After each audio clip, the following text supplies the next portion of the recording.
Eh bien, bienvenue à toutes et à tous pour cette nouvelle émission. Alors, encore un retard, défaut de régularité qu'on avait promis d'arranger, mais nous sommes finalement revenus, déterminés à vous expliquer en clair, en long, en large et en travers, toutes les nouvelles règles liées à la chronologie des médias. Mais d'abord, pour cette émission, je serai accompagné de 3 aventuriers du vidéomonde, avec Alice, ma nouvelle patronne par intérim, guidée de mon calendrier de podcast avec son émission Bobincast, à laquelle je suis ravi de participer, car elle au moins arrive à trouver des dates. Comment vas-tu, Alice ? Ça va très bien, merci, et toi ? Ça va très bien de pouvoir recommencer cette émission. On a ensuite Comic Eater qui signe également son retour, chroniqueur maintenant régulier, avis avisé, et enfin suiveur mutuel sur le Twitterverse. Comment vas-tu ? Très bien, c'est bien, avec Critflix on n'a pas beaucoup de travail, donc ça c'est un bon emploi moi je trouve. C'est vrai que je vous sollicite assez peu souvent quand même. C'est vrai. Et enfin, on a le grand, le beau, l'ultime, l'homonyme de mon moi réel, mon vice-président, loin de Manuel et de Marine. Il s'est documenté comme Jaja pour le dossier de ce soir, c'est David Saint-Nazaire, comment vas-tu ? Après une telle présentation, comment est-ce que ça pourrait aller mal ? Ah, t'as vu, hein, je soigne mes présentations en début d'émission. Je note que dorénavant, on pourra m'appeler donc l'ultime David, et ça me va pas mal. Exactement, David numéro 1, l'ultime, le président David. Je vous allez voir, le reste de l'émission est beaucoup moins cadré, hein, de toute façon. Mais voilà, dans tous les cas, vous aurez comme d'habitude des news. Notre sujet principal, comme on l'a dit, ce sera la chronologie des médias. Et ensuite, on finira par nos recommandations. Eh ben écoutez, on va tout de suite passer sur les news. Attention, j'aime pas les questions. Moi, j'aime pas les conneries. Surtout le matin avant le café, ça agace. Vous savez quelle différence il y a entre un con et un voleur ? C'est de dire si dans ma vie j'ai entendu des conneries. Mais des comme ça, jamais. Où avez-vous appris à dire autant de conneries ?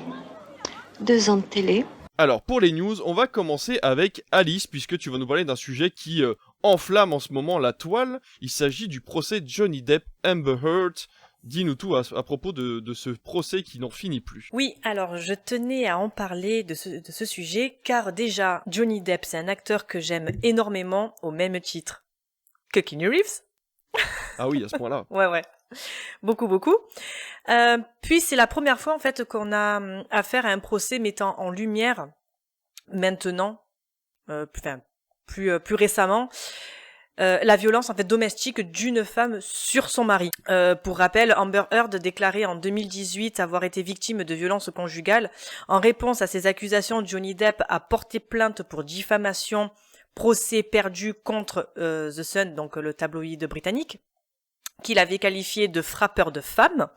Et à la suite de ça, la Warner et Disney ont rompu leur contrat avec lui, donc plus de Jack Sparrow dans Pirates des Caraïbes, et bye bye Grindelwald dans Les Animaux Fantastiques. Les premières accusations étant sorties sous l'ère #MeToo, en plus de ça, il est rentré dans ce système du cancel culture qui a pour définition, je cite, apparu à la fin des années 2010 pour qualifier la dénonciation publique d'une personne en raison de ses actions et ou paroles réelles ou supposées, jugées comme étant socialement ou moralement offensantes ou inacceptables, en particulier sur les réseaux sociaux. Donc en fait c'est un truc où il est rentré quand même dans une machine à broyer.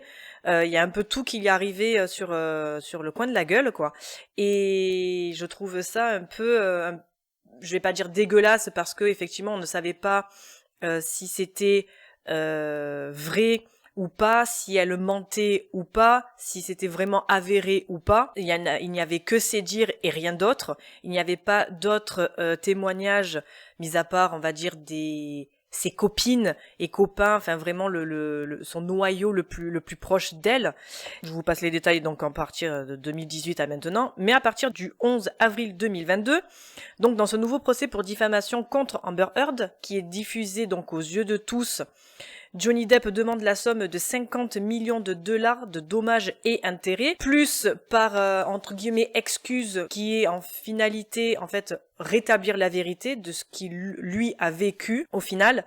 L'actrice, donc, accuse Johnny de plus en plus de choses sans fondement, ni preuve, et qui plus est, sont contestées, notamment la marque de maquillage Milani, qui a fait paraître un communiqué disant que la marque dont Amber Heard, soi-disant, utilisé, qui avait été montré par ses avocats, n'avait pas existé. En fait, le modèle est sorti 1 an et demi après. Donc déjà, à partir de là, toutes ces accusations sont tombés à l'eau. Mais on en apprend de plus en plus en fait de la part de l'acteur et de ce qu'il vivait avec Amber Heard, notamment les violences domestiques qu'il subissait. On atteste nombreuses interviews, photos, vidéos qui le montraient avec des bleus, certaines dissimulées sous du maquillage, des blessures, des lésions, certaines réactions et paroles qu'il a faites et dites, et des conversations tumultueuses qui étaient enregistrées et qui ont été passées lors du procès, lorsqu'il a été appelé à la barre.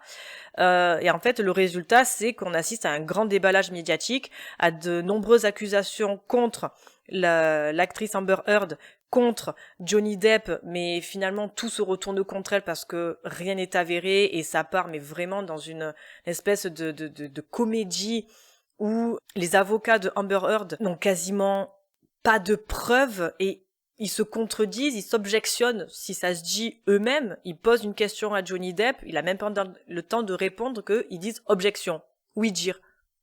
Enfin, ça n'est que ça, le procès n'est que ça, c'est une vaste blague. Elon Musk a refusé de témoigner dans ce procès, ce dernier qui aurait entretenu une aventure avec Amber 1 mois après son mariage avec Johnny Depp, donc déjà c'est bien. Et enfin voilà, après bon je vais pas plus m'étendre dessus, hein, on en entend assez parler, que ça soit sur tous les réseaux et partout, mais voilà, c'est vraiment une vaste blague. Ce qu'on apprend dessus, c'est une blague, ni plus ni moins. Sans vouloir faire l'avocat du diable, histoire de nuancer un petit peu, Johnny Depp n'est pas levé de tout soupçon non plus. Non, c'est-à-dire pas que du les tout. deux sont quand même en tort dans leur relation. Il y a fait. une relation qui est très malsaine entre les deux personnes, mais effectivement Amber Heard a énormément menti sur sa relation et a détruit la carrière de Johnny Depp, alors que elle aussi. Enfin voilà, je pense que dans les deux cas, il était important de souligner que les deux personnages sont quand même violents l'un envers l'autre, quoi qu'il en soit, et cette relation n'est pas très saine de base, quoi. Non, pas du tout. Après, voilà, c'était un peu pour redorer un peu le blason côté Johnny Depp, effectivement, parce Ouais, que il s'en bien est sûr. pris tellement plein la gueule.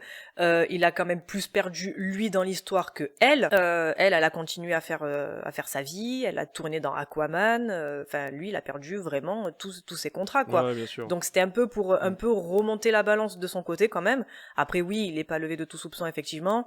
Il était sous cachet, sous drogue, on connaît son addiction avec l'alcool, enfin voilà, enfin ses penchants avec l'alcool et un peu tout ce qui va être drogue, donc oui forcément la relation entre les deux ne pouvait être que houleuse, mais au bout d'un moment il faut un peu rééquilibrer la balance, voilà, c'était juste Ouais, tout à fait. ce point que je voulais un peu remettre en place. Mais tu fais bien, mais comme ça au moins on est au taquet sur l'actualité. Comme éditeur, David Saint-Nazaire, vous les tabloïds de ce type-là, vous pensez que cette affaire-là doit être mise en avant? Est-ce qu'il y a une raison pour qu'elle le soit? Ou ça vous intéresse absolument pas et vous swipez à chaque fois qu'on vous en parle? C'est une affaire que je suis d'assez loin, même si j'essaye de me tenir à jour régulièrement. C'est vrai que c'est quelque chose qui est quand même très américano-américain, dans le sens où chez nous, même si la loi est en train d'évoluer, on n'imagine pas pouvoir de cette manière filmer un procès et la médiatiser autant. Parce qu'en fait, j'écoutais justement un reportage très intéressant sur Europe 1 à la radio ce matin qui expliquait que, en fait, c'est pas seulement les chaînes People américaines qui le reprennent, mais tous les JT de ABC, CNN, CBS, etc., qui reprennent à chaque fois ce qui se passe. Et je trouve que, bah, effectivement, c'est intéressant. Je pense que c'était aussi dans l'intérêt de Johnny Depp, parce que ses avocats ont accepté que ce soit filmé, ont même poussé un peu pour que ce soit filmé, parce qu'effectivement, on est dans un cas qui est de violence, à mon avis, qui ont sans doute été des deux côtés, mais c'est vrai que là, c'est rare de voir à ce point un homme qui a pu être victime de violences de la part d'une femme, et puis surtout, c'est assez rocambolesque, ça vire même presque au scatophile avec les histoires de caca dans le lit d'Amber Heard. C'est bizarre. C'est à la fois fascinant, mais en même temps, ça me met mal à l'aise. Donc je sais pas si je m'exprime bien, mais j'ai l'impression d'être un peu voyeur en me renseignant à ce niveau-là, mais d'un autre côté, historiquement et culturellement, c'est intéressant. Donc, ça me laisse des sentiments assez mitigés, en fait, cette histoire. Et moi, pour ma part, j'avoue ne pas trop porter d'intérêt à ça. Alors, forcément, difficile de passer à côté, hein. C'est sur les réseaux sociaux, notamment sur Twitter, on voit ça partout.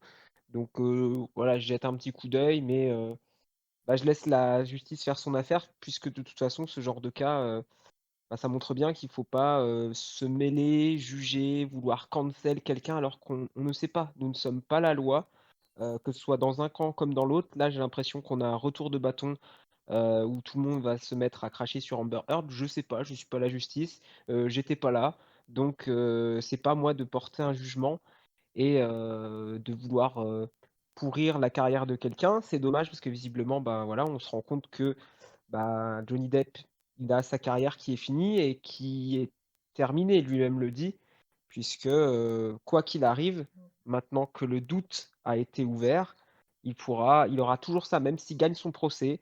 C'est comme pour Michael Jackson à l'époque, il restera coupable aux yeux des gens parce qu'il y aura cette rumeur. On dira oui, mais il n'y a pas de fumée sans feu. Oui, mais comme il prenait de l'alcool, comme il prenait de la drogue, il y a forcément quelque chose.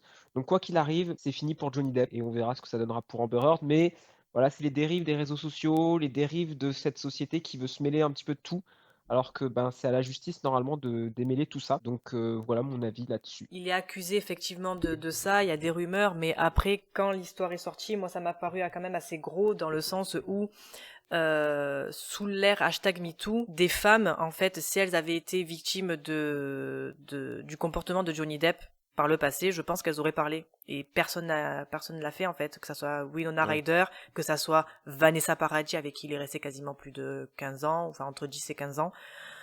Donc moi c'est vrai que ça m'a paru un peu bizarre. Après c'est propre à leur couple, s'ils s'entendaient pas, et puis c'était comme ça, hein. Elle doit avoir un caractère qui fait que ça fonctionne pas avec lui et vice versa.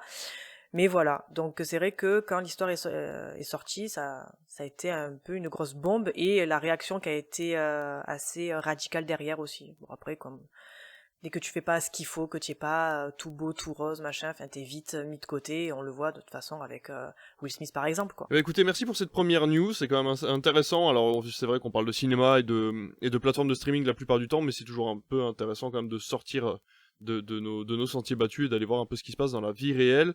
Dans tous les cas, comme tu disais, Comic Hitter, ça va être difficile de passer à côté, donc on aura la conclusion à un moment ou à un autre de ce procès sur les réseaux sociaux ou dans les magazines, donc on se tiendra informé. Comic Hitter, de toute façon, on va passer à toi. Cette fois-ci, on va repartir du côté des salles obscures, puisque tu as une grande nouvelle à nous annoncer, surtout à toi et moi, puisque je sais que David avait été un petit peu en retrait sur ce film-là, mais une suite d'une grosse licence est en préparation. Effectivement, on va parler de SOS Fantôme, donc qui, avec le succès du dernier épisode, donc sorti l'année dernière, qui a rapporté 200 millions de dollars de recettes mondiales, a poussé Sony, donc qui produit le film, de lancer officiellement la suite. Alors on sait rien pour l'instant, on ne sait pas qui sera le réalisateur, même si Jason Reitman sera probablement aux commandes, puisque lui-même a dit qu'il était ouvert à faire une suite. On retrouvera sans doute également une partie du casting, dont McKenna Grace, qui est la révélation. Après, de quoi ça va parler? Est-ce qu'on aura à nouveau les anciens membres de SOS Fantôme d'une manière ou d'une autre? Je ne sais pas.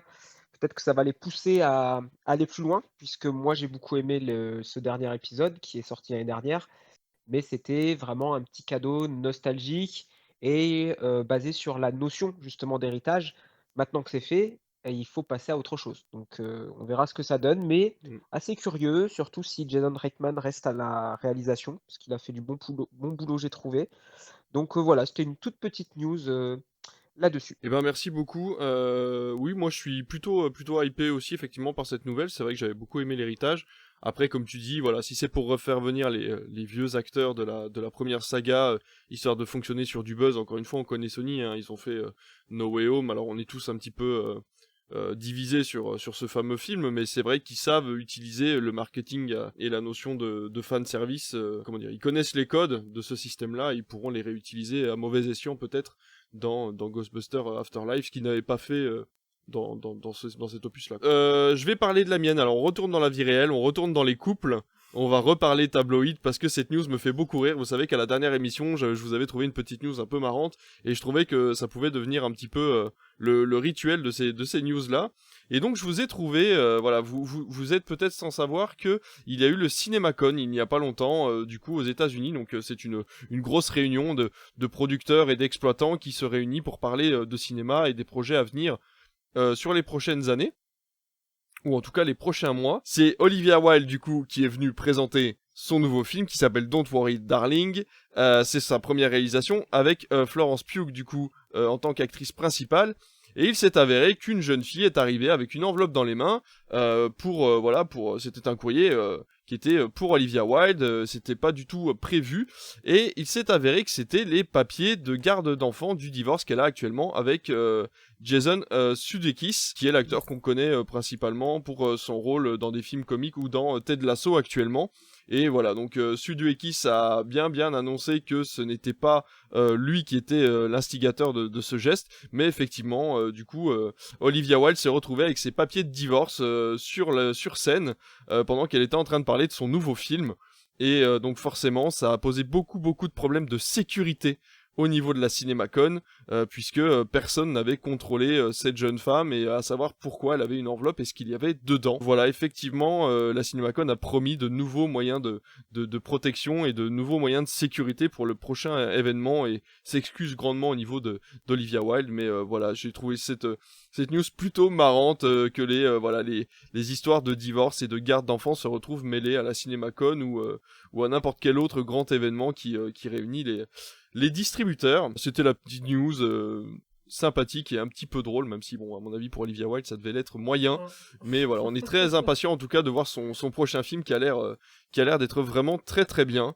Et on va finir, puisque, comme vous le savez, notre grand sujet est la chronologie des médias. On va finir avec toi, David, puisque tu vas nous parler forcément d'une nouvelle plateforme de streaming. Dis-nous tout. Oui, alors Alice, David, Damien, avez-vous déjà entendu parler de la plateforme TV5 Monde Plus? Non. Eh bien non. Non. J'imagine bien. Et pourtant, ce n'est pas une nouvelle plateforme puisqu'elle a été lancée officiellement en novembre 2020. Et je dois dire que moi-même, j'ignorais toute l'existence de cette plateforme jusqu'au moment où j'ai écouté une interview du président de TV5 Monde, Yves Bigot, à la radio il y a quelques semaines de cela. Alors peut-être par contre que vous connaissez la chaîne de télé TV5 Monde. Oui. Oui. Bien sûr. Alors Télé5 Monde, c'est une chaîne de télé qui a été créée en 1984. Et oui, il fallait bien que je parle de télé ici aussi, même dans mes news. Et c'est le 3e réseau mondial de chaînes de télé au monde, derrière CNN et MTV. Donc c'est important de le noter, c'est le 3e réseau mondial. Donc.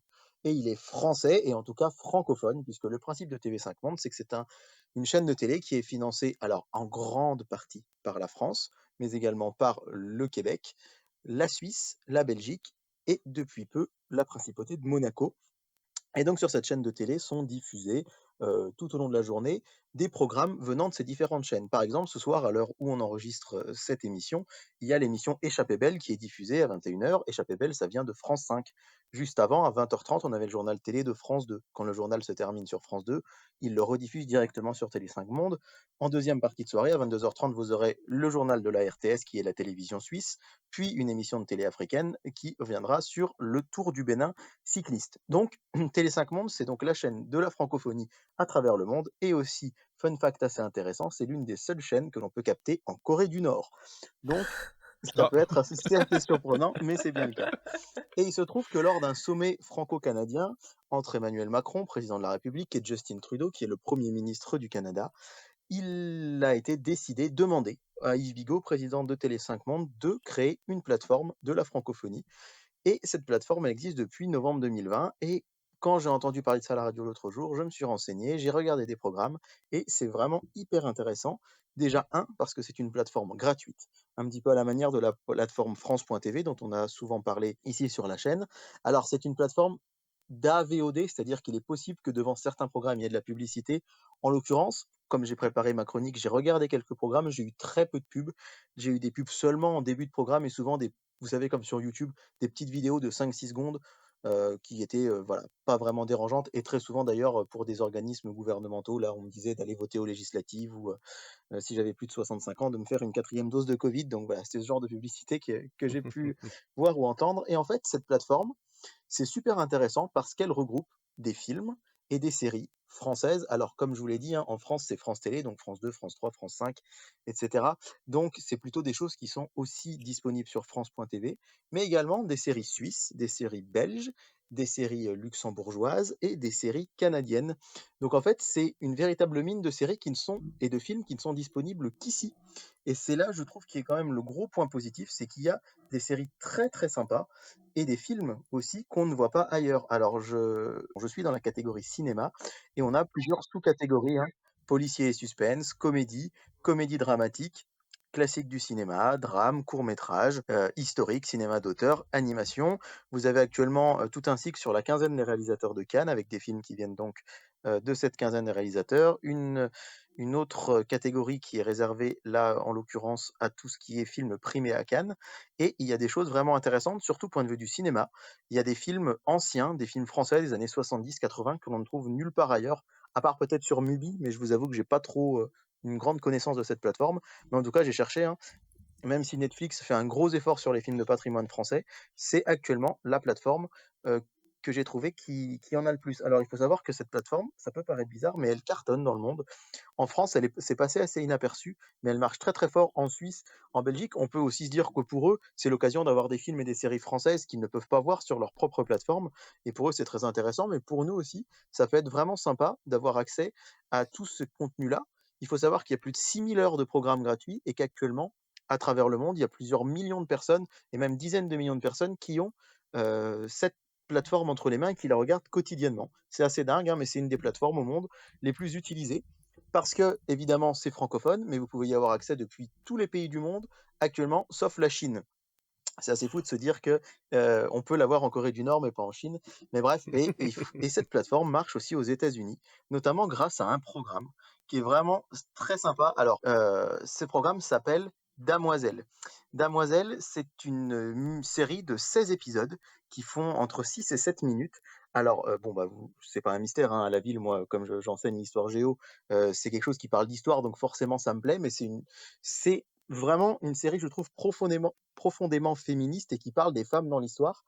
Et en fait, en gros, on va prendre une femme au Moyen Âge ou une femme à l'époque de Cléopâtre ou une femme au 19e siècle et on va imaginer que ces femmes sont des influenceuses et elles vont faire des stories dans cette petite série. C'est comme une story Insta d'une femme au Moyen Âge ou d'une femme à telle et telle époque et elle raconte comment ça se passait. Par exemple, fabriquer ses protections hygiéniques sous Cléopâtre, les premiers collants au début du XXe siècle, être une Parisienne en 1789, être une mondaine, relooking en Catholista, enfin bref, ça a cartonné aux États-Unis cette petite série. Ça a cartonné.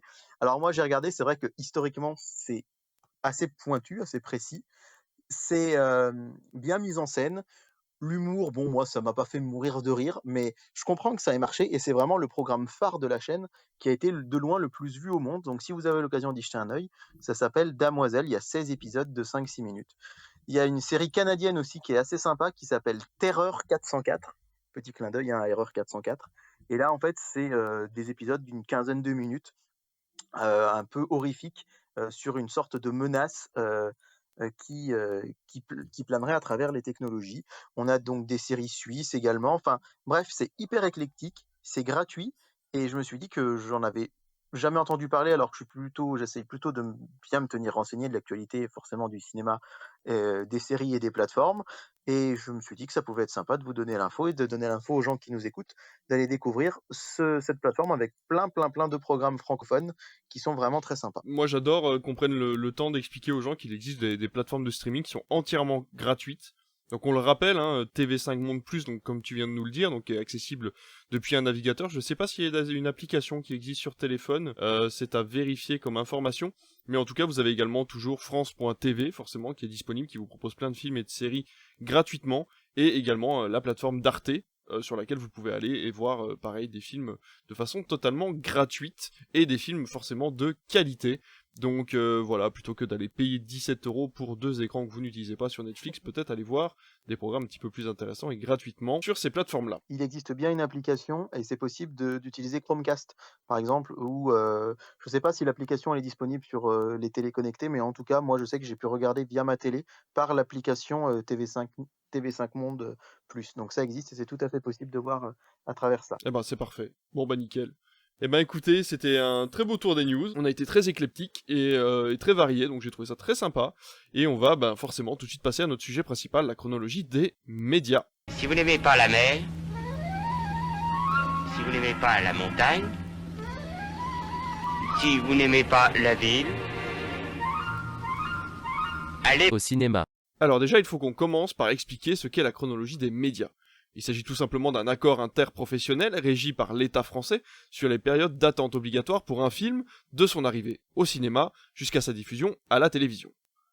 Avant les années 80, des règles étaient claires, elles étaient mises en place entre la télévision et le cinéma, seul concurrent du cinéma de toute façon, et elles devaient attendre 5 ans avant de diffuser un film. Mais l'arrivée de la VHS va tout basculer et les professionnels doivent s'adapter. Il s'agira donc d'attendre 1 an avant de pouvoir se procurer en support physique son dernier Godard favori. Au fur et à mesure des années, plusieurs modifications ont été apportées à ces textes, notamment en 2009 avec l'arrivée des plateformes de streaming, pas très appréciées des hauts dirigeants de la protection culturelle française, qui a exigé 36 mois avant l'apparition d'un programme sur Netflix et compagnie. Alors, bien sûr, tout cela est vu d'un très mauvais œil par les géants de l'industrie, fraîchement nés, et se crée alors une bataille sans merci pour baisser au maximum ces mois d'attente, et la France est alors vue comme un pays arriéré qui ne réussit pas à s'adapter à la modernité.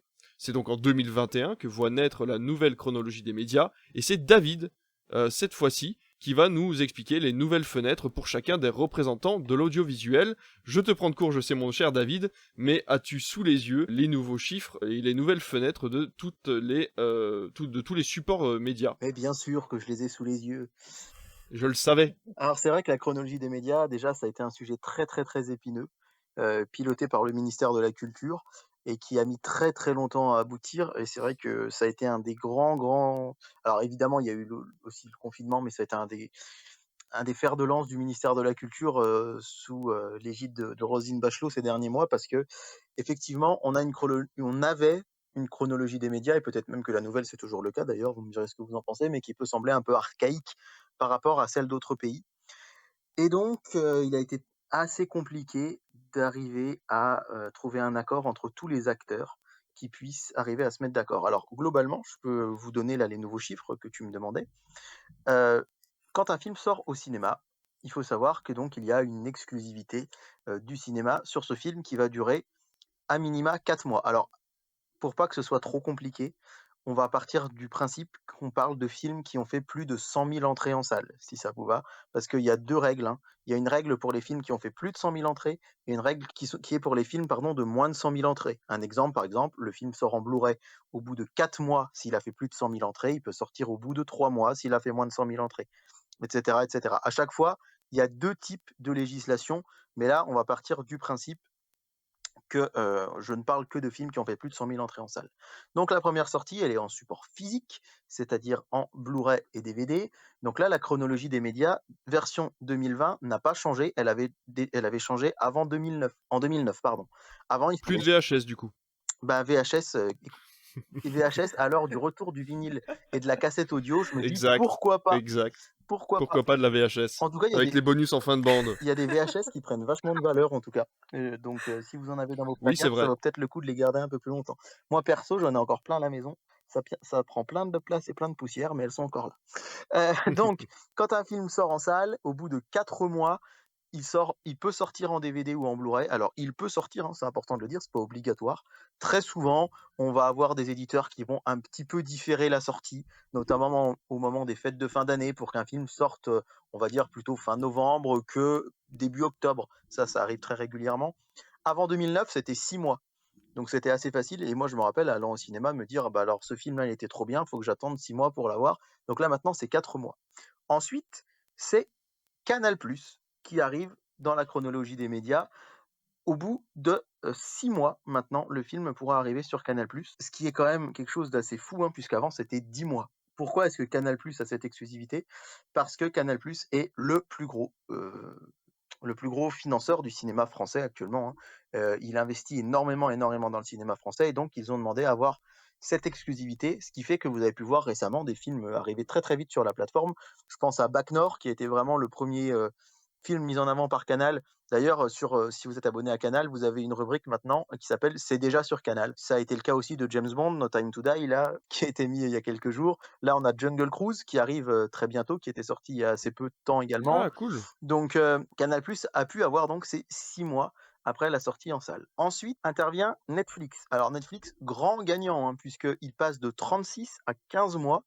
Il a vu plus de 2 fois son temps diminuer. Alors, avec une contrepartie, évidemment, c'est celle de plus financer le cinéma français. Puisque à l'origine, le gros reproche que faisait le ministère de la Culture aux plateformes, c'est de dire vous n'injectez pas d'argent dans la création en France, donc on ne voit pas de raison de modifier ce délai. Par exemple, pour ordre d'idée, un Canal+, insuffle actuellement 600 millions d'euros sur 3 ans. Donc c'est quand même énorme. 600 millions d'euros par an, pardon, sur 3 ans. Netflix et les autres plateformes, ils étaient autour de zéro, donc on comprenait bien la différence. Là, Netflix s'est engagé à investir 200 millions d'euros par an. Donc c'est 3 fois moins que Canal, mais ça reste quand même quelque chose d'important, et c'est pourquoi ils ont droit à ce nouveau délai de 15 mois. Arrive ensuite Amazon Prime Video et Disney+, qui sont à 17 mois, parce qu'ils vont un tout petit peu moins investir que Netflix. Donc pour l'Arcom et pour le ministère de la Culture, c'est normal de différer un tout petit peu, donc c'est pas une grosse différence, hein. 17 mois, encore une fois, ils y sont quand même largement gagnantes, parce qu'on est quand même de l'ordre de quasiment la moitié, hein, de ce qu'ils avaient avant. Alors, encore une fois, hein, là, on va dans les grandes lignes, parce que entre Netflix et Canal, on a aussi les chaînes de cinéma payantes. Je pense à Ciné+, par exemple, qui lui reste à 12 mois, entre 10 et 12 mois. Je ne sais pas si vous connaissez Ciné+, mais Ciné+, avant, c'est Ouais. ce qui se trouvait sur CanalSat. Maintenant, CanalSat, ça n'existe plus, ça s'appelle Canal. En gros, c'est des chaînes de cinéma payantes, mais qui sont moins chères que Canal+, en elles-mêmes. Donc là, eux, ils sont toujours à 1 an. Et ensuite, ce qui ne va pas vraiment changer, c'est pour les chaînes de télévision, parce que pour elles, ça avait changé il y a peu de temps. Maintenant, les chaînes de télévision, c'est 22 mois après la sortie. C'était 36 mois, hein, comme pour les plateformes, c'est-à-dire que c'était 3 ans après la sortie d'un film en salle qu'on le retrouvait à la télé. Là, depuis 1 an environ, c'est 22 mois, mais attention, avec un gros changement, c'est-à-dire que dorénavant, lorsqu'une chaîne de télé diffuse un film, elle peut avoir l'exclusivité de ce film jusqu'au 36e mois. C'est à noter, hein, c'est-à-dire que quand une chaîne de télé diffuse un film, elle peut le garder pendant plus d'1 an en exclusivité sans qu'il ne soit sur aucune autre plateforme. Et c'est là que ça a beaucoup grincé des dents au moment de la chronologie des médias, parce que les plateformes actuellement, vous avez vu Avengers Infinity War est passé dimanche soir sur TF1, il est aussi présent sur Disney+. Mais Mmh. maintenant, si on applique stricto sensu la loi, eh bien, si TF1 diffusait Avengers Infinity War, il ne devait plus être sur la plateforme pendant les 14 mois qui suivent, ce qui était quand même énorme. Et en fait, au final, donc les plateformes n'étaient pas d'accord, les chaînes de télé disaient alors si nous, on n'a pas d'avantage par rapport aux chaînes de télé, par rapport aux plateformes, il faut qu'on passe sous les 15 mois, parce qu'aujourd'hui, effectivement, quand un film est déjà sur toutes les plateformes, quand il passe sur les chaînes de télé, on a une petite perdition d'audience. Et au final, l'accord qui a été trouvé, c'est que les chaînes de télé ont une exclusivité de 14 mois sur la diffusion d'un film, mais elles peuvent s'arranger avec les plateformes. Donc, ce qui va se passer, c'est que les plateformes vont donner de l'argent aux chaînes de télé pour pouvoir continuer d'avoir leurs films. C'est comme ça que les choses vont se présenter pour permettre que ce soit du gagnant-gagnant. Voilà pour ce qui est des nouveaux délais. Donc Canal+, c'est 6 mois. Les chaînes type Ciné+, c'est 12 mois. Netflix, 15 mois. Disney, Amazon Prime, 17. Les chaînes de télé gratuites, 22 mois. Et puis les DVD, ça reste à 4 mois. Et donc, du coup, moi, ce que je retiens de tout ça, c'est que finalement, maintenant, donc, les chaînes de télé passent légèrement derrière les plateformes, mais surtout, l'arrangement n'est plus véritablement culturel pour que le film ait, on va dire, une visibilité sur 36 mois, mais là, les derniers mois, c'est vraiment un petit bataillon d'entreprises privées qui vont un petit peu s'arracher les films en fonction du chèque qui sera fait, quoi. En fait, ce qu'il faut se dire, c'est que par rapport aux chaînes de télé notamment, le nouvel accord, ce qui est intéressant pour les plateformes, c'est qu'elles vont pouvoir avoir 7 mois d'avance sur les chaînes de télé. Un nouveau Disney va pouvoir être 7 mois en avance sur Disney+ avant d'être sur M6. Et c'est là, après, que les accords vont se lier. De toute façon, moi, je pense qu'il y aura toujours accord. Je vois pas Disney+ perdre un film Marvel pendant 14 mois sur sa plateforme. Ce serait beaucoup trop préjudiciable Oui, bien sûr. pour la plateforme. Alors après, il y a des accords, de toute façon, entre les chaînes de télé, les distributeurs et les plateformes. On va prendre un exemple, TF1 est lié à Warner. Si vous regardez tous les films Harry Potter, tous les films Batman, on a eu Wonder Woman, enfin les films DC, sont tous sur TF1. Chez Disney, on a un accord divisé par 2. C'est-à-dire que les films Disney purs, si je puis dire, entre guillemets, les grands classiques, les remakes live action comme Le Roi Lion, comme Cruella, etc., c'est sur M6. avec les premiers Marvel. Donc ça, il y a la moitié, on va dire en gros, du paquet appartient à M6, et l'autre moitié du paquet, avec Star Wars et avec les Marvel récents, appartiennent à TF1. Et donc, ils ont des accords entre eux comme ça, qui vont continuer d'appliquer sur les plateformes. TF1, par exemple, on le sait peu, mais a un accord avec Netflix pour diffuser certaines de ses séries. Je sais pas si vous avez déjà vu, mais à la télé, sur des chaînes comme TF1 Série Film, on a eu les séries Daredevil, Jessica Jones à l'époque qui sont passées. Oui, c'est vrai. Donc, Et puis il y a eu les accords avec Marseille et également exactement, ouais. c'était Avec Marseille. quoi c'est quoi la série avec le grand incendie là Ouais, le bazar de la charité. Tout à C'est ça, fait. le bazar de la charité. Ouais. Et TF1 qui, par exemple, enfin, on faudrait que ce soit un sujet d'une autre émission, l'avenir de Salto, mais TF1, par exemple, a produit la série HPI. Je sais pas si vous en avez entendu parler. HPI avec Audrey Ouais. Fleurot, 12 millions de téléspectateurs en prime time. Personne ne l'avait vu venir, mais personne. Plus gros succès d'une série française depuis 2006. Et donc, ça devait être une exclusivité Salto. Et alors, MyCanal, parce que, si vous voulez, sur MyCanal, si ceux qui ont Canal, vous savez, Canal fait le replay de TF1, de France 2, de M6 sans pub, donc ça, Mm. c'est plutôt cool. Mais du coup, forcément, la série se retrouvait sur MyCanal, mais ça devait être une exclusivité Salto. Et là, où est-ce qu'on a vu apparaître HPI il y a quelques jours? Sur Disney+. Sur Disney+. Alors Ouais. que elle n'a pas de lien avec cette plateforme, c'est pas du tout produit par Disney, ça n'a rien à voir avec la Fox ou quoi que ce soit. Donc en fait, les plateformes et les chaînes de télé, c'est je t'aime moi non plus. Ils se disputent le bout de gras, mais au final, ils arrivent toujours à se mettre d'accord et c'est du gagnant-gagnant. Parce que si TF1 peut diffuser des séries Netflix, par exemple, bah, c'est forcément un gain d'audience. Alors, des séries Netflix, hein, attention, on n'aura jamais Stranger Things ou sinon les gens s'abonneraient plus. Mais à partir quelque part, le contenu de Netflix peut se retrouver sur TF1, le contenu de TF1 sur Netflix. Je dis TF1 Netflix comme j'aurais dit France 2 et Disney+ ou M6 et Prime Video, hein, je dis n'importe quoi. Mais en fait, c'est un cercle plutôt vertueux. Et cette nouvelle chronologie des médias, finalement, même si elle est encore beaucoup plus restrictive, qu'aux États-Unis, elle reste quand même relativement intéressante pour tous les acteurs du marché. Donc tu penses véritablement que cette évolution là de la chronologie des médias, pour toi, elle est stable, c'est quelque chose qui peut rester sur les prochaines années sans forcément rendre les acteurs fâchés ou resquilleurs, on va dire, de certains programmes? Elle est pas stable, non, parce que de toute façon, je crois que, si je dis pas de bêtises, c'est un accord pour 3 ans. Elle va forcément évoluer. Évoluer dans quel sens? On le sait pas. C'est vrai que la donne est très différente par rapport au début des négociations, parce qu'il y a eu le confinement, déjà, et qu'il y a eu en fait, il y a eu un tel essor pour les plateformes pendant le confinement que ça a beaucoup, beaucoup joué à la faveur des plateformes pour renégocier ce contrat. Et là, en fait, c'est un peu la pente inverse. Je sais pas si vous avez suivi ça récemment, mais Netflix a perdu énormément d'abonnés.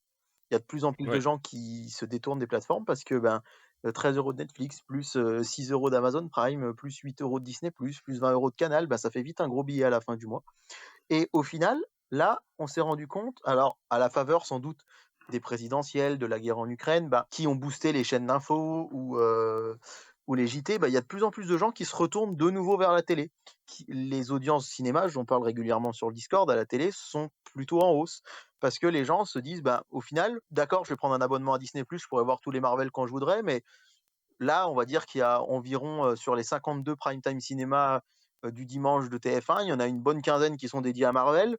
Bon, finalement, les films, on peut les voir, et puis après, ils viennent sur TMC 2 mois plus tard. Là, on le disait sur le Discord, on peut voir tous les Star Wars actuellement, on peut voir les Marvel. Il y a beaucoup de gens qui, finalement, payaient pour avoir du contenu VOD, SVOD. C'est dans l'air du temps toujours, mais il y a quand même une petite méfiance des gens, notamment due à la hausse des tarifs de Netflix. On en parle assez souvent, mais c'est vrai que ça commence à devenir assez cher. Là où certaines plateformes, mais c'est pas une plateforme, s'en sortent mieux, par exemple, je pense à Canal+, qui s'en sort très très bien. C'est la plus forte hausse du nombre d'abonnements, parce qu'il joue sur plusieurs tableaux. Sur Canal+, vous avez des films récents, vous avez des séries exclusives, et vous avez du sport. La Formule 1 n'a jamais été aussi populaire qu'aujourd'hui. Canal+, aujourd'hui, les meilleures audiences de sport de Canal+ sont sur la Formule 1. C'est un peu paradoxal parce que grâce à Netflix, moi je suis un foot Formule 1, mais depuis que j'ai les années 90, depuis que j'ai 10 ans, j'ai regardé tous les championnats, je pense. Et du coup, c'est vrai que on a eu un très mauvais contexte en 2017-2018 avec un championnat de F1 qui était un peu plat et des audiences en chute. Netflix a fait sa série Formula One et aujourd'hui, on a plein de gens qui s'intéressent à la Formule 1 qui s'y intéressaient pas avant et du coup qui se sont abonnés à Canal parce qu'ils avaient vu la Formule 1 sur Netflix. Je sais pas si vous voyez mon raisonnement, mais au final, il faut jouer sur plusieurs tableaux. jouer sur le sport, ce que fait aussi Amazon, hein, avec ses abonnements Prime, avec le foot, avec le tennis, avec Roland-Garros, qui font que beaucoup de gens s'abonnent à Prime. Et au final, bah, quel est le premier média à faire comme ça du pluridisciplinaire, si je puis dire? Bah, c'est la télé. C'est sur la télé, sur les chaînes aussi gratuites où vous avez des séries, des cinémas, alors certes, sur certaines chaînes, vous avez de la pub, mais il n'empêche qu'il y a beaucoup de gens qui finalement se disent: «Bah, je sais pas, je paye pour plein de plateformes et j'ai pas le temps de toutes les regarder, alors j'enlève 1 ou 2 abonnements et je vais garder quoi? Bah, je vais garder Canal pour avoir, mon foot, ma Formule 1, et mes films récents et puis, soit Netflix, soit Prime et cetera». Donc c'est très, très complexe tout ça et cette chronologie des médias, elle va forcément bouger, elle va forcément évoluer. Sans doute pas avant les 3 ans à venir, sauf s'il y avait un gros tremblement de terre dans les médias, ce qui pourrait arriver et je pense évidemment à la fusion de TF1 et M6. Mais en l'occurrence, on va dire que ça va tenir au moins 3 ans et qu'on va voir ce que ça va donner, mais rien n'est moins sûr pour la suite. Je me tourne du coup vers Comic Seater et Alice. Vous, de votre côté, cette chronologie des médias, vous y croyez? Est-ce que c'est quelque chose que vous pensez nécessaire, en tout cas en France? Alors on voit que dans certains autres pays, c'est passé complètement à la trappe, notamment aux États-Unis. Est-ce que vous pensez que voilà, ce raccourci de la chronologie des médias, permettant quand même aux plateformes de pouvoir être acteurs principaux, enfin les acteurs principaux finalement du paysage audiovisuel français, vous pensez que c'était une bonne idée, qu'on est sur une bonne réduction et voilà, est-ce que le temps imparti à chaque support est bien réfléchi? Moi, je pense que oui, dans le sens où, de toute façon, nous sommes maintenant dans une société de consommation où, justement, on consomme tout et très vite. Donc, il fallait en fait absolument réduire ce temps de sortie en salle et sortie en version matérielle, donc tout ce qui va être DVD ou Blu-ray. Je pense maintenant que ça, je dis pas que ça s'adresse à une élite, mais je vois de moins en moins de gens acheter un film parce qu'il a envie de voir ce film. Avant, oui, parce qu'on n'avait pas les plateformes et attendre que ça passe à la télé, c'était beaucoup trop long. Donc c'était plus rapide d'acheter le film, surtout qu'il était moins cher avant, hein, faut dire ce qui est aussi.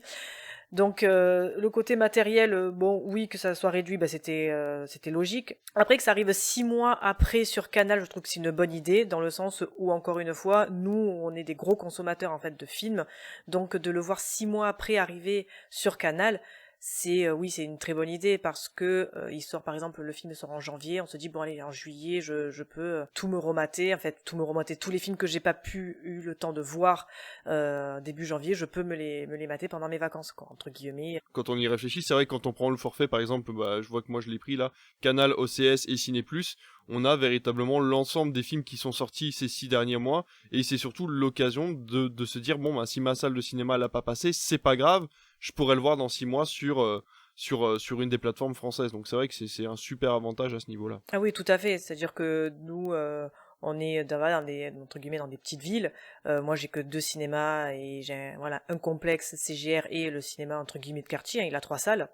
Donc tous les films ne sont pas diffusés, ne sont pas projetés plutôt. Donc c'est vrai que de me dire 6 mois après je les ai sur Canal, c'est quand même bien. Après, est-ce que tous les films sortis qui font plus de 100 000 entrées seront sur Canal, ça c'est encore une autre question. Le fait que ça soit quasiment un an et demi, un an et demi, un peu moins d'un an et demi après 15 mois sur les plateformes, je trouve ça un peu long. Perso, par exemple, tout ce qui va être Disney, je trouve que attendre qu'un film Disney soit sur la plateforme Disney, sachant que eux, ils n'ont rien à voir en fait avec le fait d'injecter de l'argent dans les films français.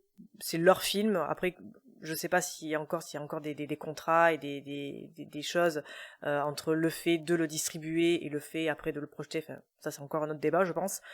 Mais voilà, par exemple, d'attendre plus 17 mois qu'un film Marvel, qu'un film d'une animation Disney, un Pixar ou n'importe se retrouve 17 mois après la sortie en salle sur la plateforme, je trouve ça un peu long, alors que ça leur appartient quand même. Enfin bon, après, de toute façon, ça ne peut qu'aller en progression, donc... Et c'est vrai que finalement, Canal+ va pas garder un film 10 mois, c'est-à-dire qu'entre le 6e et le 16e mois, ou le 15e mois, voilà. Que devient ce film-là? Est-ce qu'il n'est pas finalement oublié par le grand public, puisque de toute façon les chaînes de télévision vont se retrouver avec le même nombre de mois que les plateformes? Alors est-ce que finalement c'est pas une mauvaise idée d'avoir autant reculé l'accès aux plateformes là-dessus? Alors ouais, si je peux me permettre, pourquoi est-ce que qu'est-ce qui se passe entre le 6e et le 15e mois? C'est là justement qu'interviennent les chaînes de télé payantes qui diffusent du cinéma. Et en l'occurrence, D'accord. en France, chez nous, c'est quasiment exclusivement le bouquet Ciné+ dont tu parlais tout à l'heure. Parce qu'il faut pas oublier que certaines personnes sont abonnées à Canal sans être abonnées à Canal+. Ça peut paraître un peu fou, mais Canal, c'est avant tout un, et à l'origine, hein, un diffuseur de télévision par satellite.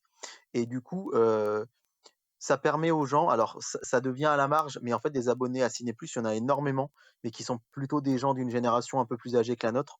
Je pense, par exemple, mes parents étaient abonnés à Ciné+, sans avoir forcément Canal, et du coup cette fenêtre-là, ça permet à des gens, on va dire pour une dizaine d'euros par mois, d'avoir accès à des films entre le 12 alors à l'origine c'était entre le 12e et le 20e mois, là ça va plus être entre le 10e et le 15e mois.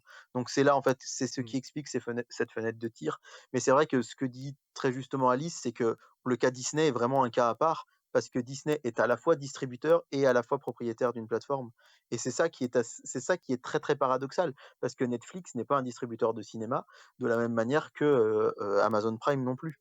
Donc c'est là où Disney va avoir tendance à vouloir plus souvent, et qu'on les comprenne ou non, sortir ses films sur sa plateforme directement, ce que ne peut pas faire Warner encore chez nous, par exemple, tant qu'il y a pas HBO Max, ce que ne peut pas faire Paramount, ce que peut pas faire Gaumont, Pathé, et cetera, à part le revendre en le sous-traitant, comme, ils l'ont fait pendant le confinement.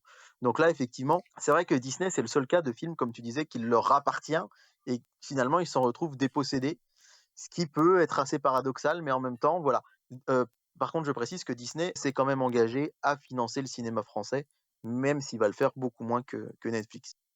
Oui, ouais, ouais, donc oui, effectivement, c'est peut-être le seul point. Alors, est-ce que Warner TV, justement, qui s'est associé complètement à Canal+, pareil pour HBO avec OCS, est-ce que justement, à terme, sur plusieurs années, ce serait l'occasion pour ces distributeurs officiels de pouvoir récupérer leur licence un peu plus tôt en jouant sur le fait qu'ils l'ont entièrement financé ça peut être aussi une solution pour les fans de, voilà, justement de DC Comics ou les fans de gros Disney, enfin les gros fans de Disney qui voudraient avoir la Reine des Neiges 26 ou les Mondes de Ralph 5 directement sur la plateforme après 6 ou 7 mois après leur diffusion sur Canal, on va dire. Bah, et puis, de toute façon, les distributeurs, ils l'ont bien compris, ils ont créé des chaînes de télé, hein. Moi, je trouve que c'est une bonne chose hein, pour l'instant, puisque elle était assez archaïque quand même, il faut le dire, l'ancienne version. Il fallait la mettre à jour, donc le système finalement, 4 mois après la sortie, une sortie physique, c'est bien puisque 4 mois souvent, bah, le film il passe plus en salle, hein, par quelques exceptions. Même des films qui fonctionnent, ils vont rester quoi? 2 mois, ça va pousser sur un troisième mois, et après c'est terminé quoi.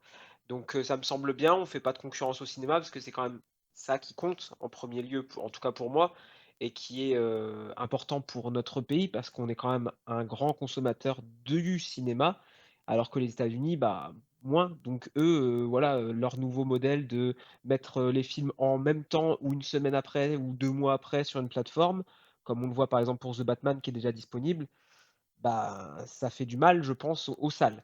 Donc ce système est bien. Après Canal 6 mois après, je trouve que c'est correct parce qu'on paye pour un service et 6 mois après, ça me semble pas loin comme on l'a dit, comme l'a dit Alice. 6 mois, c'est rien en fait, on n'a pas le temps de le voir. Moi-même, je suis surpris des fois de voir qu'un film passe à la télévision, en tout cas sur Canal, ou va être disponible même en DVD ou en Blu-ray. Des fois, je me dis: «Ah déjà?» parce qu'en fait 4 mois, c'est rapide pour une sortie DVD, on s'en rend pas compte et 6 mois, pareil, c'est rapide. Donc je pars du principe que ceux qui vont continuer à grogner parce qu'il y en a toujours que: «Ah c'est long, il faut attendre», il y a quand même moyen. Si vraiment un film, parce que souvent il y a pas on veut pas voir 50 films et on va grogner parce qu'on a raté 50 films. Il y en a souvent vraiment si c'est un film de cœur, on peut aller le voir en salle. Ensuite 4 mois après, on peut l'acheter en DVD, même si c'est un marché de niche effectivement et de plus en plus réservé à des personnes qui ont les moyens, parce que c'est quand même pas donné quand ça sort, hein. Après il y a des ça baisse en prix et ensuite il y a Canal et ensuite il y a les plateformes, donc il y a quand même le temps de voir les films et voilà, faut pas qu'on tombe non plus dans ce système justement de la consommation immédiate, je pense, qui est un gros problème. On peut patienter, sauf si vraiment voilà, on est fan, de Marvel, bah, on va voir le film en salle direct, et puis c'est tout. Là, Doctor Strange, ceux qui voulaient le voir, je pense, ils sont déjà, hein, ce soir ils y sont ou ils y seront ce week-end. Ils vont pas attendre 4 mois, ils vont pas attendre 6 mois. Donc ceux qui vont se plaindre que Doctor Strange arrivera dans 12 mois, 14 mois, je sais plus exactement sur Disney+, je trouve qu'ils sont, voilà, ils sont assez hypocrites. Surtout que tu Donc peux prendre moi, ton je trouve que abonnement, tu peux prendre ton abonnement Canal si vraiment Doctor Strange il y sera dans voilà. 6 mois. Donc dans tous les cas, si vraiment tu veux le voir et que tu l'as loupé au cinéma ou que tu veux le revoir, tu pourras le voir en illimité sur Canal+. Voilà, vraiment le pire, celui qui peut pas se permettre parce que c'est un coût, qui a pas les salles de cinéma qui diffusent près de chez lui, il prend un abonnement Canal et là, il aura tout assez rapidement. En tout cas, quand je dis tout, c'est les gros films, hein, principalement et les films français. En même temps, ce genre de personnes qui grognent souvent sur la chronologie des médias, c'est ça qui les intéresse, hein. Ils vont pas, rager parce qu'ils auront pas vu un petit film d'auteur, suédois, non, c'est pas cela. Donc voilà, mais effectivement, comme le dit David, ça va sûrement changer parce que là, c'est les plateformes qui ont un petit peu chamboulé tout ça. Et dans 2, 3 ans, où en seront les plateformes? C'est le gros mystère, puisque effectivement, Netflix, on voit que ça baisse. Qu'en sera-t-il de Disney après? Prime? Parce que Amazon a quand même cette force que souvent des gens ont Prime Video, pas pour Prime Video en fait, ils ont le Mm. service Prime. Ouais. Moi, dans ma famille, il y a des gens, ils ont Prime, et je leur ai expliqué qu'ils avaient Prime Video, ils le savaient pas en fait, parce qu'ils n'utilisent pas ce genre de choses. Donc je leur ai expliqué, il y a des films, ah c'est pas mal, etc. Bah oui, bah tu payes pour ça, tu peux regarder. Donc Prime, je pense, a pas trop de soucis à se faire. Disney, bah, il y a quand même voilà, tout le catalogue en force Marvel, Disney justement pour les plus jeunes. Quand on a Star des Wars enfants, c'est aussi. vrai que c'est assez utile. Star Wars, et puis ça va s'épaissir finalement de plus en plus parce que Star Wars, ça produit, Marvel aussi. Mais Netflix, c'est vrai que eux, qui sont pour l'instant les plus avantagés dans cette chronologie, dans 2, 3 ans, ce sera peut-être les moins avantagés parce que ils vont avoir moins peut-être de cartouches pour négocier. Les films, souvent, moi, je le vois, hein, ils sont sur Netflix, puis finalement, ils y sont plus. Du coup, ça joue un peu avec Prime, hein. Souvent, ça passe de l'un à l'autre. Et voire Disney, des fois, ça passe sur Disney. Et les productions Netflix, qui étaient la force, j'ai l'impression, bah, ça vaut pas grand-chose, en fait, et de moins en moins. Parce que au début, ça a fait son effet, les séries Marvel, qui du coup maintenant partent chez Disney, Casa de Papel, quelques petites choses, et puis même quand ça marche, ça dure tellement longtemps que les gens, même les fans, j'ai l'impression, moi, ceux qui aiment bien Casa de Papel, qui aiment Elite, qui aiment ce genre de choses, qui n'est pas mon cas, ils me disent, moi j'adore, mais au bout de la 5, 6e partie, c'est bon, faut arrêter. Et inversement, Netflix arrête des projets dès la saison 1 parce que pas assez de vues, alors que bah, ils auraient pu continuer parce que c'était prometteur. Donc voilà, donc je digresse un peu, mais chronologie des médias, moi je trouve que c'est une bonne chose de l'avoir actualisé et une bonne chose d'ouvrir la porte au fait que bah, c'est pas figé et que dans quelques années on en reparlera. Est-ce que c'est pas un risque du côté de Netflix d'aller produire du contenu audiovisuel français ou européen, sachant que c'est pas forcément ce qui est le plus regardé dans leur programme? Je parle notamment de Planqueur, de Marseille, ou de certains films qui ont été entièrement financés par Netflix. C'était quoi? C'était Balle perdue, je crois, avec Alban Lenoir, qui étaient des productions tout à fait normales, mais qui n'ont pas un rayonnement, on va dire, international, à part Lupin, qui a été un petit peu l'exemple à suivre, qui a fonctionné pour des raisons diverses et variées. Mais est-ce que c'est pas un peu risqué d'aller financer autant l'audiovisuel français, sachant que pour l'instant, entre la perte des abonnés et puis l'intérêt, on va dire, pour les Français, pour les programmes français de chez Netflix, est-ce que ça va valoir le coup juste pour gagner quelques mois de diffusion sur des films importants, quoi? Bah, si je peux répondre rapidement, je pense que Netflix, eux, te répondraient que ça va leur permettre d'aller chercher des abonnés justement qu'ils n'ont pas.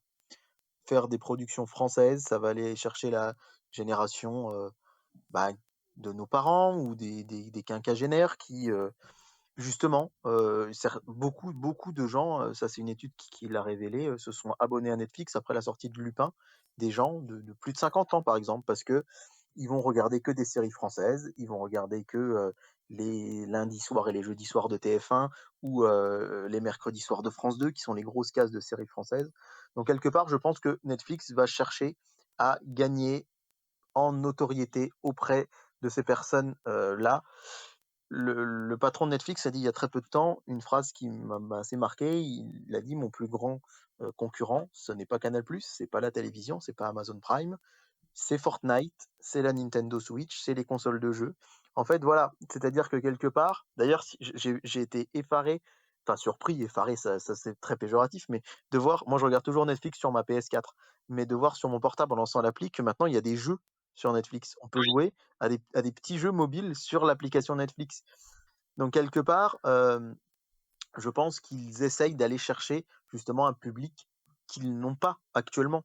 Parce que je pense que, voilà, auprès de mes proches qui ont plus de 50, 60 ans, si je leur mettais Netflix entre les mains, il n'y en a pas beaucoup qui iraient vers Stranger Things ou vers La Casa des Papel, mais ils iraient plutôt vers Lupin, peut-être vers Marseille, vers des choses comme ça. Et je pense que c'est là-dessus, vraiment là-dessus qu'ils espèrent gagner des abonnés. Est-ce que la plateforme est pas vieillissante du coup?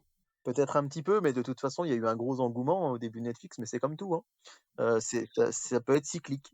Ouais. Mais si je peux me permettre une réflexion un peu plus large sur la chronologie des médias pour rebondir sur ce qu'a dit Damien, parce qu'il en a un peu parlé, au final, on n'en a pas parlé depuis le début, c'est le cinéma dans tout ça. Et ça, c'est une grande question qu'on peut se poser. Est-ce que le cinéma va pas être finalement le perdant de cette chronologie des médias? Alors, déjà, première chose, le grand perdant actuellement, le plus grand perdant de tous, Alice l'a relevé tout à l'heure, c'est effectivement le support physique.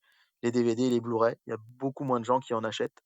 Moi, je sais que j'en ai une pleine vitrine là à côté de moi et je suis assez fier de ma petite collection qui avoisine les 700 Blu-ray. Je dois avoir 2 tiroirs de meubles télé de DVD. Mais Ouais, moi c'est pareil, c'est un Mais petit tu tiroir. vois, juste pour rebondir vite fait, tu l'as très bien dit, ta collection. Et c'est ça en fait, c'est maintenant le support DVD s'adresse à des collectionneurs. au début, vraiment, j'achetais des DVD et des Blu-ray parce qu'il n'y avait pas Netflix, il n'y avait pas tout ça. Donc, quand j'aimais vraiment un film, c'était ma seule manière de pouvoir le revoir à volonté. Et là, ensuite, j'ai eu une phase dans laquelle je suis un peu moins, mais où j'écumais les boutiques d'occasion ou les boutiques type Nose, où j'achetais des Blu-ray à 99 centimes à 1 euro en me disant, je sais pas ce que c'est, je vais découvrir le film par surprise. Mais ce que je fais presque plus, parce que si là, je veux découvrir un film par surprise, bah, je lance Netflix. Et aujourd'hui, ce que je fais, moi, pour soutenir ce support, c'est que quand j'ai vraiment adoré un film, bon, ben, je suis désolé pour Damien, ça a été le cas de Spider-Man. C'est que j'achète à la sortie les films. The Batman, je l'ai précommandé. Jungle Cruise, je l'avais précommandé. Last Night in Soho, je l'avais précommandé. Je suis en train de regarder ma vitrine au moment où je vous parle. Eternals, pardon, les Eternals, je l'avais commandé. Voilà, quand j'aime vraiment un film, je me dis, allez, je l'achète à la sortie pour soutenir les éditeurs, parce que c'est vraiment le monde qui est en souffrance. Et de là où je voulais en venir, c'est que dans cette chronologie des médias, les éditeurs de DVD et Blu-ray ont demandé à ce que la sortie soit avancée à 2 mois après la sortie du film, enfin 2 à 3 mois, en disant, au bout de 3 mois, le film, de toute façon, il n'est plus dans les salles de cinéma. Un film, ou alors vraiment au bout de la chaîne, hein, avec David, on est bien passé pour vous en parler. C'est rare quand même, à part actuellement, parce qu'on est un petit cinéma rural et que les gens retournent voir Maison de retraite ou Les Baudins, mais c'est rare qu'on passe un film bien au-delà de la 6e et 7e semaine. Mais en fait, la question, elle est pas là. La question, elle est de se dire, est-ce que si les gens savent que le film va sortir dans 2 mois en DVD, ils vont vraiment se donner un petit coup de pied aux fesses pour aller en salle? Aujourd'hui, on estime qu'il y a environ 25% de la population, dont on fait partie, je pense, tous les 4, même si je connais pas encore très bien Alice, mais qui allons au cinéma au moins une fois par mois. C'est-à-dire que des cinéphiles qui se disent, bon, bah, on aime le cinéma, on y va au moins une fois par mois. Et il y a 75% des gens qui n'y vont que parce qu'ils ont entendu parler d'un film et qu'il leur a fait envie. C'est des gens qui vont aller voir que Qu'est-ce qu'on a fait au bon Dieu, ou qui vont aller voir que les Marvel, par exemple. Ils sont allés voir Spider-Man en décembre, ils vont aller voir Doctor Strange là en avril. Et ces gens-là, bah, parfois, ils se donnent pas le petit coup de pied aux fesses qu'il faudrait pour aller au cinéma. Et j'en ai eu un exemple très proche là avec un couple d'amis qui habitent sur Bourbon-Lancy, la ville dont on gère le cinéma avec David. Et ils vont jamais au cinéma ou presque, mais ils sont hyper fans d'Harry Potter. Et l'autre jour, ils m'ont dit, il faut qu'on aille voir les Animaux Fantastiques. Je leur ai dit, bah ouais, on va le voir ensemble. Bon, ils ont des métiers un peu compliqués qui font qu'ils travaillent de nuit, etc. Bref, c'est assez difficile pour eux de trouver un moment pour une séance. Et l'autre jour, ils m'ont dit, bah, tu sais, en fait, on est abonné à Canal, on se rend compte qu'on galère à trouver la séance, finalement, ça va être très vite là, les Animaux Fantastiques sur Canal. Donc je pense qu'on n'ira pas le voir au cinéma. Et au final, le cinéma, tu vois, ils m'ont dit, bon, ils ont tous les DVD, comme ils sont fans d'Harry Potter, donc ils vont s'acheter le DVD dans 4 mois. Ils vont avoir le film sur Canal dans 6 mois. Donc ils sont pas venus en salle. Et je me dis, nous, c'est pas notre cas parce on fréquente beaucoup les salles. Mais j'imagine qu'il y a beaucoup de gens qui, avec cette chronologie des médias, notamment des abonnés Canal ou des gens qui achètent des DVD ou des Blu-ray, qui vont se dire, ben, non, en fait, finalement, on a le temps d'attendre parce qu'ils sont pas fous du grand écran ou des choses comme ça. Donc, c'est la vraie question, je trouve, que pose cette chronologie. moi, je suis à moitié d'accord avec toi dans le sens où effectivement ceux qui ont Canal vont peut-être attendre, ceux qui se disent oh il sort dans 4 mois je l'achète, là je suis pas d'accord dans le sens où de toute façon un DVD, enfin maintenant des Blu-ray sera toujours plus cher qu'un ticket de cinéma. Donc moi par exemple je ne vais pas attendre 4 mois qu'un film sorte en DVD et l'acheter que s'il me plaît pas. Tu vois, déjà, je me retrouvais avec quelque chose de physique chez moi qui va prendre la poussière, ça va me gonfler. Alors que je vais au cinéma, la place, elle me coûtera bien moins cher qu'un DVD. Et voilà, et je l'aime, ben, j'achèterai le DVD ou le Blu-ray. Si je l'aime pas, ben voilà, je passe à autre chose, quoi. Il y a plusieurs choses, je pense, effectivement. Il y a la chronologie des médias, et il y a les plateformes qui ont amené aussi un nouveau mode de consommation.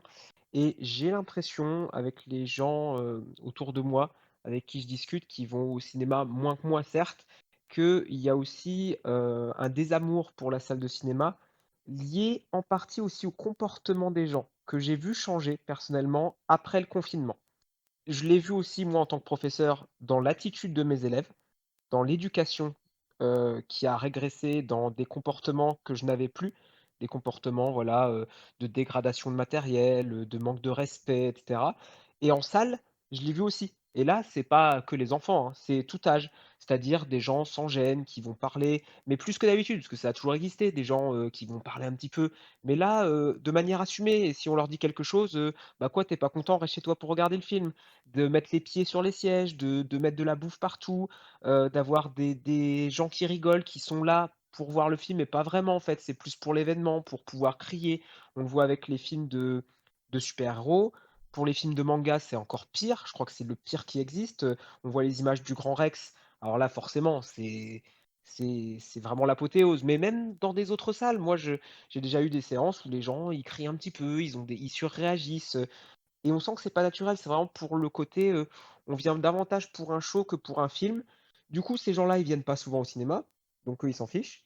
Et les gens qui, au contraire, viennent pour le film, bah, vont se dire, bah, je vais rester chez moi puisque je peux pas profiter de ma séance calmement. Et j'ai de plus en plus de gens autour de moi qui me disent, bah, le cinéma, j'aime de moins en moins, j'ai de moins en moins envie d'y aller. Et je peux pas leur en vouloir parce que moi, quand je vais à ces séances-là, Spider-Man, les films du MCU, les films d'animation japonais tirés de manga, c'est cette ambiance-là. Mais par contre, quand je vais voir un film moins connu, moins grand public, il n'y a pas ce problème de comportement dans les salles, hein. Tout se passe bien. Donc c'est ce que j'essaye d'expliquer aussi, c'est de choisir ses films, de choisir ses séances aussi. Par exemple, Doctor Strange, j'y vais demain après-midi.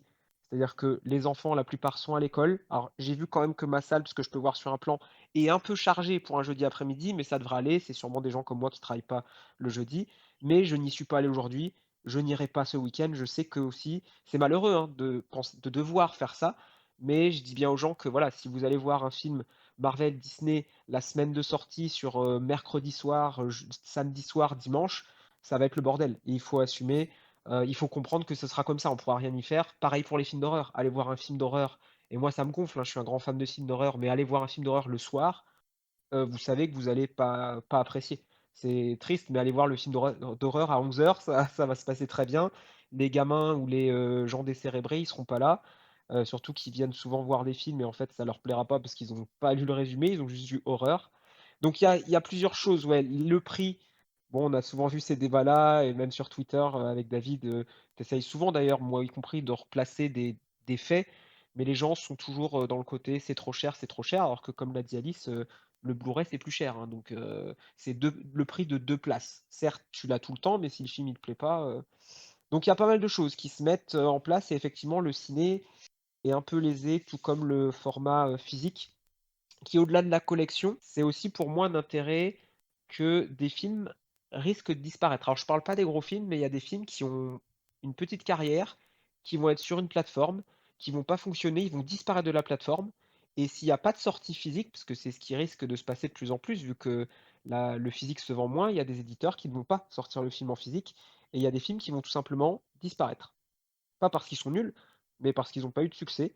Et ça, c'est quelque chose qui me fait peur, au-delà de la qualité, parce que je suis désolé, mais à moins que vous ayez une fibre surpuissante, et même quand c'est le cas, la compression naturelle sur Netflix, Disney, etc., même, je parle pas d'un Blu-ray 4K, juste un Blu-ray simple, il lui met la misère.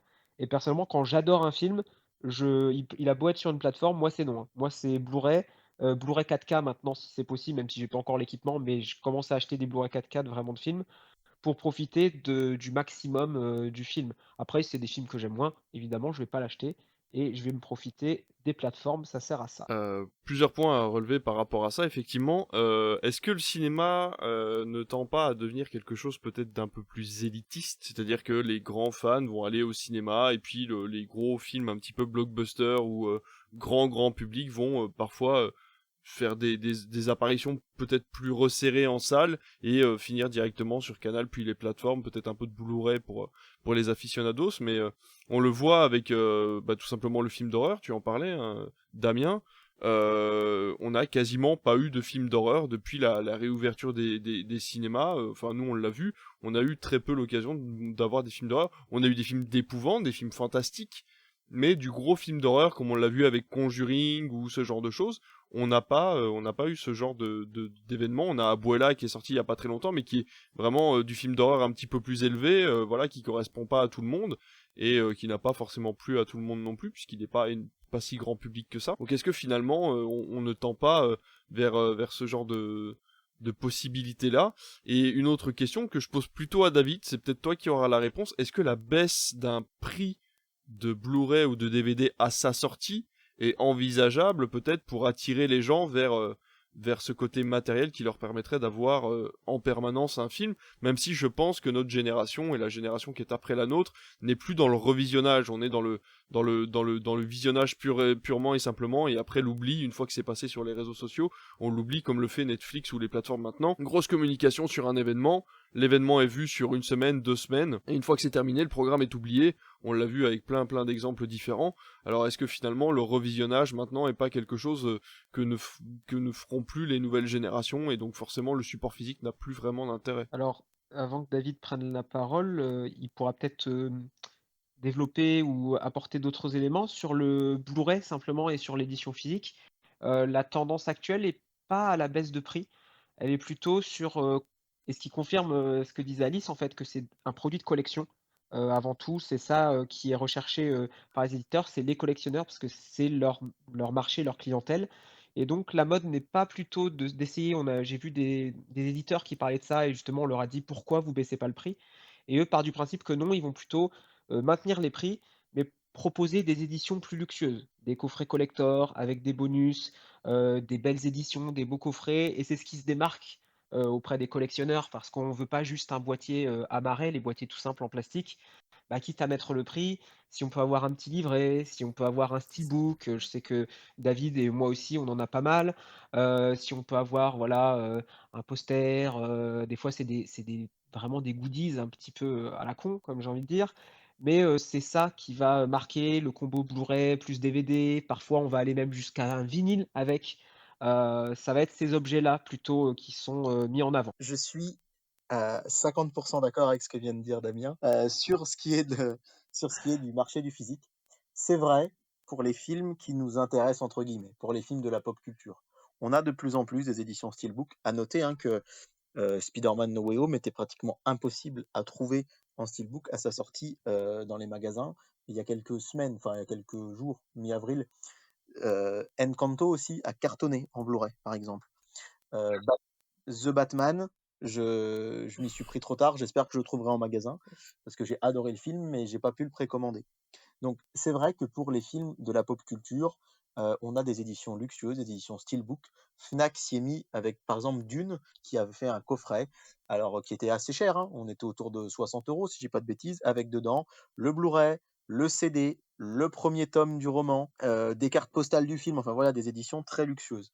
Donc effectivement, je suis d'accord, le prix est à la hausse pour ce qui est de ces très belles éditions que les cinéphiles ou les collectionneurs vont s'arracher. Par contre, il y a une tendance inverse très, très forte qui est remarquée justement depuis, allez, le début de l'année 2022 là, depuis 4-5 mois. C'est qu'on a une très forte baisse du prix des Blu-ray à la sortie pour les autres films et c'est là où du coup je suis plus tout à fait d'accord avec vous quand vous dites que le prix d'un Blu-ray, ça va être le double du prix d'une entrée. Actuellement, on va prendre un exemple tout bête, il y a quelques jours sont sortis les Tuches 4 Alors évidemment, moi les Tuches 4, j'en ai pas grand chose à faire, mais le Blu-ray des Tuches 4, il est aux alentours de 10 €, neuf à la sortie. Ça a été le cas aussi du film Aline, par exemple. J'ai acheté Encanto à 15 Voilà, €, c'est une les version Blu-ray, Blu-ray tout à ouais. fait classique, mais voilà, il était à 15 € et finalement quand tu fais tes courses, moi je l'ai acheté à Leclerc, en fait t'es en train de faire tes courses, tu passes devant le Blu-ray, tu le mets dans ton caddie, à la fin quand t'arrives sur ton ticket, Ouais. tu le vois pas passer en fait, parce que pour 15 balles, c'est Sur 15... certaines éditions collector, par exemple les Éternels, moi que j'ai beaucoup aimé, je n'avais pas spécialement prévu de l'acheter le jour de la sortie. Je suis allé faire les courses là dans mon grand Leclerc et j'ai vu qu'il était en promo le jour de la sortie, il était autour de 20 €. Alors effectivement, il y a des éditions à 30 €, mais les Blu-ray basiques, Encanto par exemple, il y a 2 ans, ne serait-ce qu'il y a 2 ans, c'était complètement inenvisageable. Un Blu-ray à la sortie d'un Disney, c'était 25 €, point.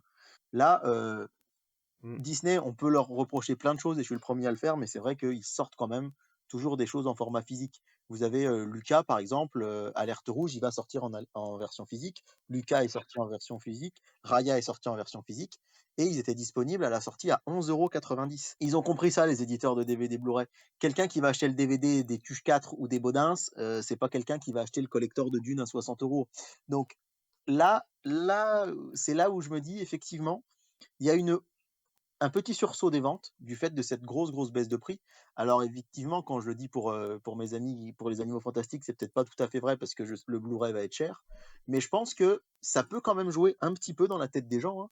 S'ils voient que le DVD, je pense les Tuches 4, bah ouais, si tu l'as loupé en salle et que t'as pas d'abonnement à Canal, ça te coûtera toujours moins cher d'acheter ton DVD à 10 € ou ton Blu-ray à 11 € plutôt que de te prendre un abonnement à Canal qui va te coûter 25 € par mois pour pouvoir voir d'autres films à la sortie. Donc, voilà, cette chronologie des médias, elle est forcément imparfaite. C'est peut-être un peu une conclusion là-dessus. Elle est forcément imparfaite. Je pense qu'ils ont essayé de faire au mieux pour contenter tout le monde. Maintenant, il ne faut pas oublier quand même que le matériau de base, ça reste la salle obscure, ça reste le cinéma. Parce que certes, maintenant, il y a des choses qui sortent sur les plateformes, mais c'est quand même le cinéma, c'est d'abord et avant tout le cinéma. C'est bête à dire, hein, c'est une vraie lapalissade, mais et du coup, ben, j'espère vraiment que ça ne le pénalisera pas parce qu'effectivement, avec cette attitude notamment, et ça a été exacerbé par le confinement, mais moi je sais que dans le cinéma qu'on gère là, ça fait des années que je peux plus voir de films d'horreur. Alors aussi parce que je travaillais dans le collège de la ville où j'étais, où est le cinéma, donc c'était délicat de se retrouver avec des ados que tu avais en cours et qui hurlaient et qui faisaient le cirque pendant le film. Et moi j'étais fatigué de faire la police dans les salles de cours, c'était pas pour la faire en plus dans mon cinéma, mais c'est-à-dire dans le sens où déjà il y a ce problème qui est assez ancien sur les films d'horreur et globalement sur les films plus récents d'attitude, plus la hausse des prix. Quand même, tout le monde n'a pas la chance d'avoir le cinéma de Bourbon-Lancier à 5,30 € la séance sur carnet d'abonnement, hein. Donc la hausse des prix, plus la chronologie des médias, plus l'attitude en salle, ça fait beaucoup de choses pour les salles de cinéma. Et on le remarque actuellement, hein, c'est pas un secret de dire que les cinémas marchent moyennement. Même des blockbusters français comme Qu'est-ce qu'on a encore fait au Modu n'a pas marché très fort. C'est vrai que depuis Spider-Man, qui est sorti quand même, il faut le rappeler maintenant, il y a presque 5 mois, le reste des films, il n'y a pas de grosse locomotive à audience qui amène les gens en salle. On va voir si le prochain Jurassic Park peut le faire, par exemple, on espère en tout cas, ou Doctor Strange tout simplement. Mais voilà, le cinéma en ce moment, on peut pas dire qu'il se porte hyper bien, et on espère sincèrement que la chronologie des médias va pas lui apporter sans doute pas le coup de grâce, mais un coup de plus à lui qui peine déjà un petit peu. Eh ben merci, ça conclut de façon tout à fait parfaite ce sujet qu'on tient déjà depuis un petit moment. Merci en tout cas à vous trois d'avoir répondu avec toute la sincérité du monde et puis d'avoir partagé vos idées là-dessus. Dans tous les cas, ce qui reste à la fin avec cette conclusion, c'est surtout aller au cinéma, hein, tout simplement. Essayez de vous trouver une petite salle qui vous fait des billets à moins de 13 €, moins de 10 € si vous êtes dans des grandes villes. Effectivement, nous, dans les petites villes, on a l'avantage d'avoir des cinémas associatifs qui nous permettent d'avoir des tarifs relativement intéressants, mais pensez bien que si vous n'avez pas en salle de cinéma, et ben les plateformes n'auront rien à se mettre sous la dent et elles vous proposeront toutes les daubes qu'elles vous proposent actuellement avec des budgets hyper réduits. Donc il faut bien penser que le cinéma sert aussi à ça. Si vous commencez à aller voir un film en salle, vous pourrez le revoir sur les plateformes, mais si vous venez plus au cinéma, il y aura plus de films, et s'il y a plus de films, il y aura plus rien à se mettre sur les plateformes. Donc voilà, c'était une très belle conclusion, et puis de toute façon, rien ne remplacera la salle obscure, l'écran géant et le son en 5.1. Donc écoutez, merci pour ce joli sujet. En tout cas, on espère qu'on a répondu au maximum aux questions. Alors, on avait juste sur Instagram, j'avais posé la question, savoir si les gens avaient des choses à dire là-dessus. Effectivement, donc on a Thomas qui nous dit que il a rien à rajouter, mais qu'il est pour. Donc voilà, Thomas est pour la chronologie des médias, moi aussi, hein, je vais être franc avec vous, je suis complètement pour et je pense qu'il faut vraiment une distance entre chacun des médias. Et on a ensuite Cinéma Pur qui nous dit, est-ce que finalement une révision et des nouvelles idées tous les ans ne serait-elle pas intéressante? Alors je vais répondre moi à la question, vous pourrez compléter si vous le voulez.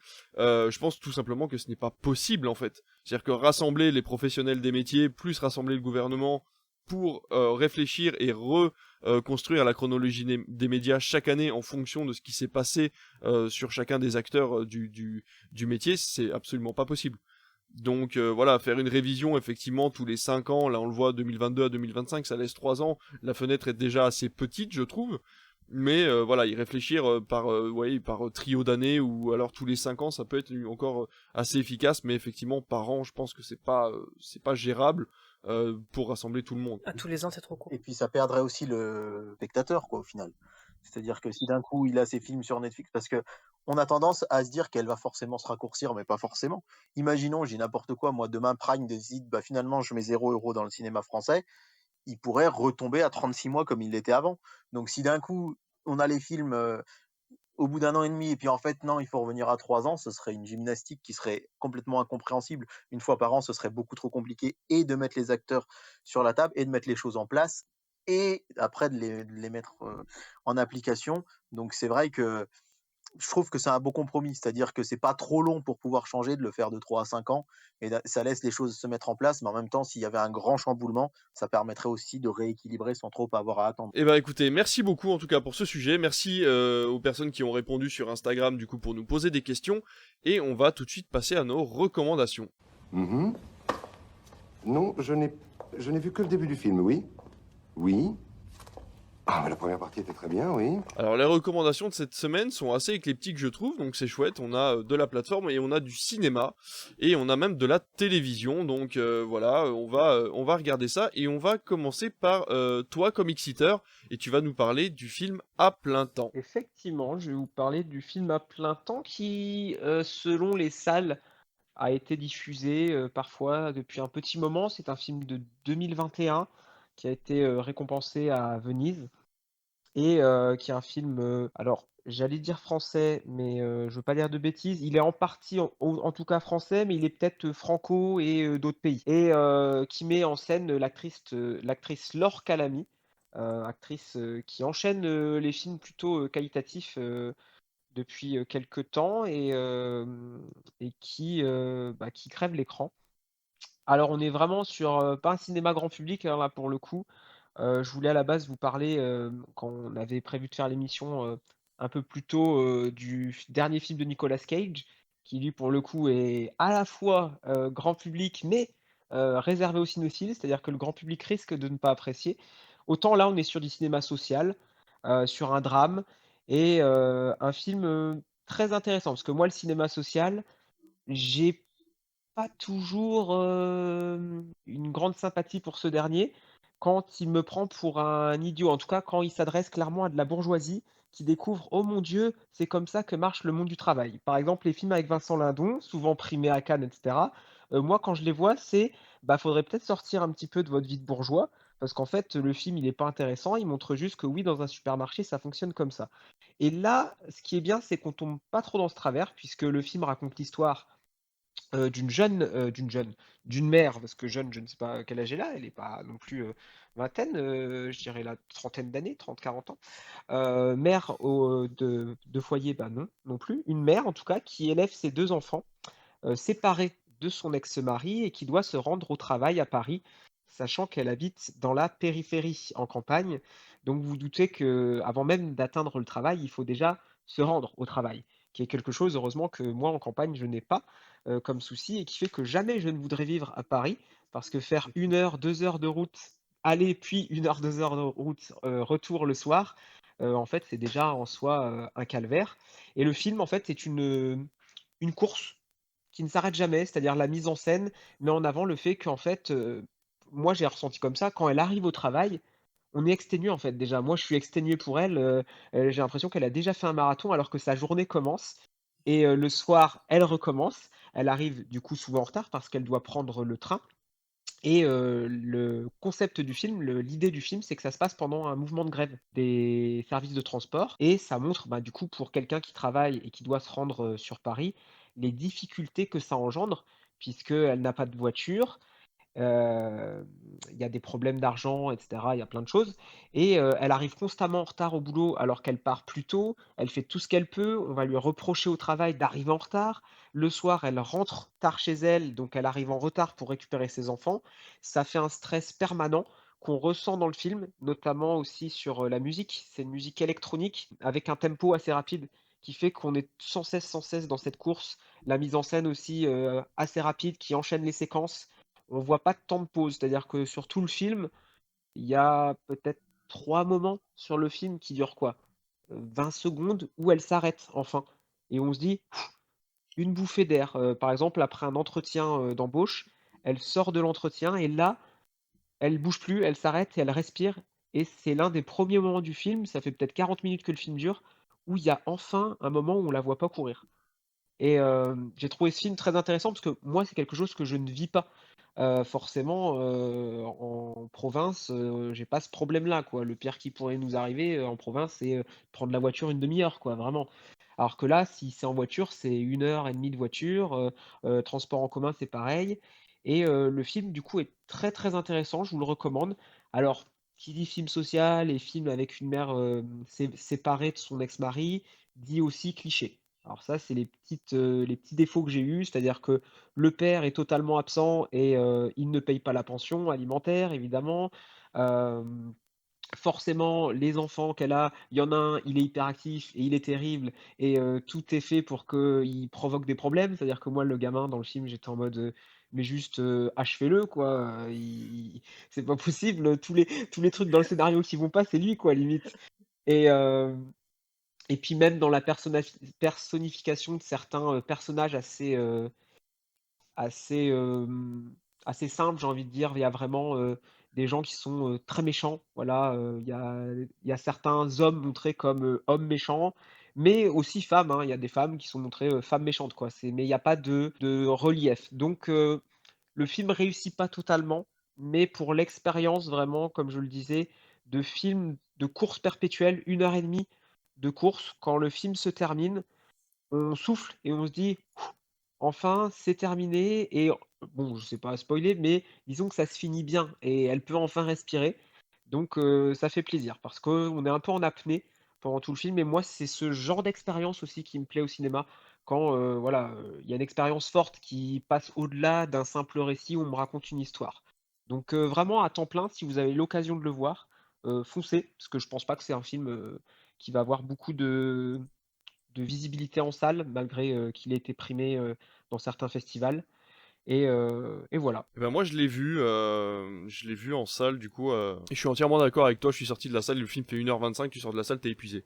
Vraiment, moralement, t'es épuisé, enfin tu t'es pris un truc dans la tronche, ça va super vite, la musique est vraiment hyper bien calibrée, enfin voilà, et puis alors j'ai juste un truc, c'est que je suis pas tout à fait d'accord avec toi sur la fin, alors elle est heureuse, mais pas tellement. Parce qu'en fait, elle Oui, sait qu'elle va recommencer ce rythme parce qu'à un moment, donc elle passe l'entretien et donc voilà, à la fin, bon, on va pas, bon, bref, le spoil est pas non plus énorme, mais elle reçoit un coup de fil qui lui dit qu'en gros elle a le job et elle a passé l'entretien un peu plus tôt dans le film et la meuf lui demande, elle lui dit mais vous serez capable de vous lever tôt, vous serez capable d'être là à l'heure, vous serez capable de faire des heures s'il y a besoin, vous serez capable de travailler le week-end et elle dit oui à tout. Elle dit oui à tout. Alors qu'elle est déjà en galère avec ses gamins, elle est déjà en train d'essayer de trouver des solutions, et elle dit oui à tout. Et donc forcément, quand elle est à la fin et qu'elle reçoit ce coup de fil, elle est heureuse de se dire bon bah en fait j'ai retrouvé un job et tout, mais en même temps tu sens qu'il y a cette espèce de frustration de se dire bon bah allez on est reparti quoi. On est reparti pour les emmerdes de transport, on est reparti pour tout ça. Mais il y a un ouais. équilibre de je vais gagner plus, je vais peut-être pouvoir me payer une voiture. Donc, en fait le film est vraiment bien fait pour ça parce qu'il y a énormément de non-dits dans le film et voilà, et Laure Calamy comme tu disais qui est absolument extraordinaire dans le film. Enfin je la trouve d'un équilibre parfait en fait. C'est vraiment vraiment un film à voir. Il est vraiment très bien. Et effectivement, comme tu le dis, il y a beaucoup de non-dits. Moi, j'ai trouvé ça intéressant dans le film, plein de choses qui nous laissent, nous, avoir notre propre vision de comment on interprète tout ça. Et le personnage, justement, de Laure Calamy, les personnages, hein, d'autres personnages mettent en avant que ces choix sont étranges et qu'elle pourrait faire d'autres choix pour elle-même et pour ses enfants.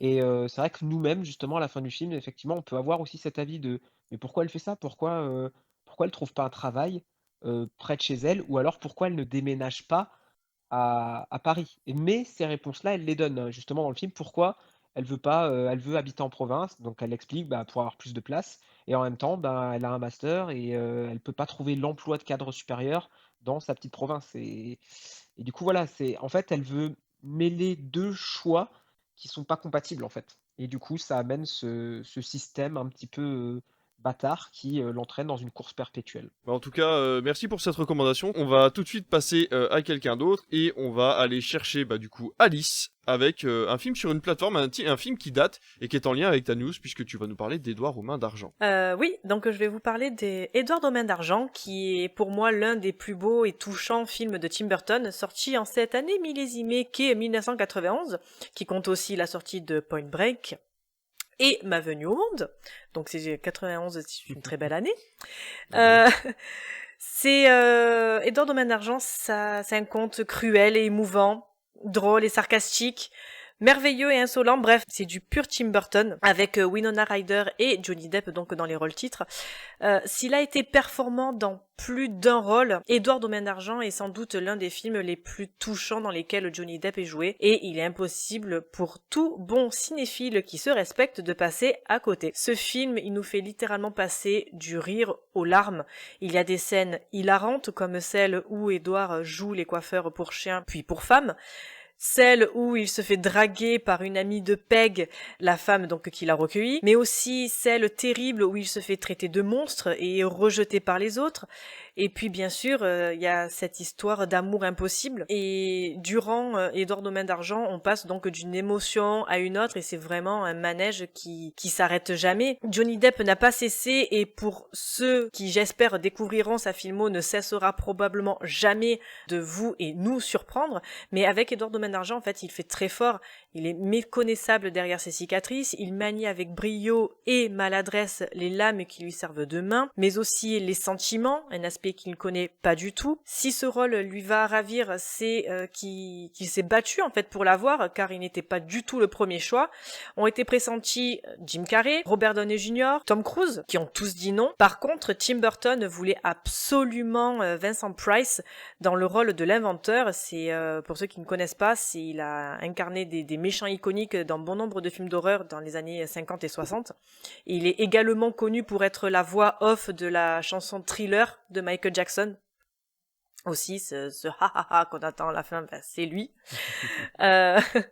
Et pour rester dans la musique, je trouve que la BO de Danny Elfman est juste sublime.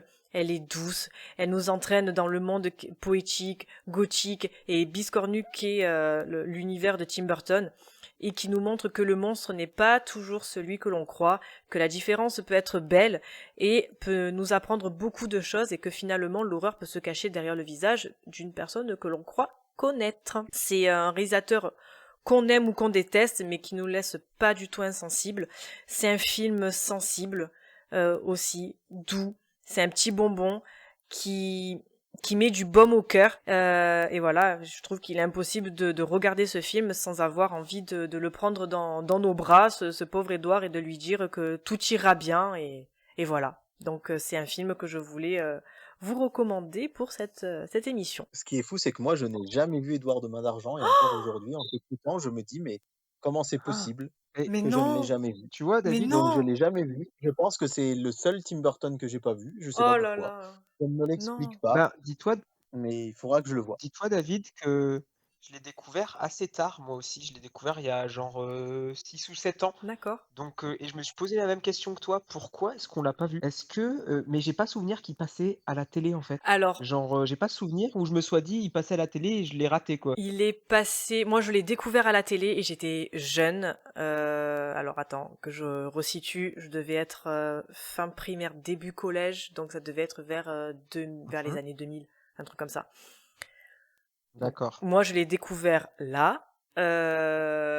Et j'ai fait... Alors, c'est super con. Hein, j'ai fait une espèce de connexion entre Édouard aux mains... J'ai vu le film Édouard aux mains d'argent la veille au soir. Le lendemain matin, je vois le clip de J'ai demandé à la lune d'Indochine. Et je vois Niveau capillaire, une similitude. Mais voilà, Oui. c'est hyper con. Et du coup, je me suis dit, putain, c'est Edouard Domaine d'Argent qui chante. Voilà. C'est hyper nul comme connexion. Mais j'ai vu ça, je fais, oh!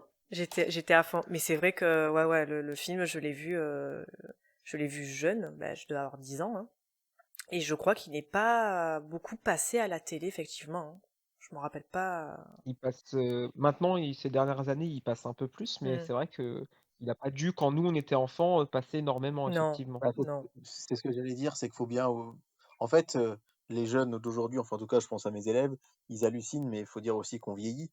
Mais de se dire qu'avant 2007, finalement, on avait TF1, France 2, France 3 et M6, quoi. Eh oui. Donc, c'est Oui. ça qui est fou. Et au final, point de vue diffusion de films à la télé, bah, ils avaient pas le choix que de passer que du très grand public. Et je pense que c'est peut-être ce C'est qui a ça. fait un peu défaut, c'est qu'on pouvait. Enfin, je sais pas, je le connais pas le film après tout. Tu pourras nous dire. Hmm. Enfin, vous pourrez dire mieux que moi, mais est-ce que c'est vraiment un film devant lequel on peut se mettre en famille avec des enfants, et cetera? Je sais pas. Oui, Donc, je Oui, pense qu'il est oui, passé, clairement. mais aujourd'hui mais mais ouais, à l'époque, je pense je pas. pense que c'est ça qui lui a fait peut-être un peu tort à l'époque. Et aujourd'hui, par contre, ouais, il repasse, mais j'imagine qu'il doit être sur Disney+ ou sur des Oui, plateformes comme ça. Donc, je c'est pense que je ça. pourrais le revoir quoi, comme ça. Il est sur Disney+, ouais.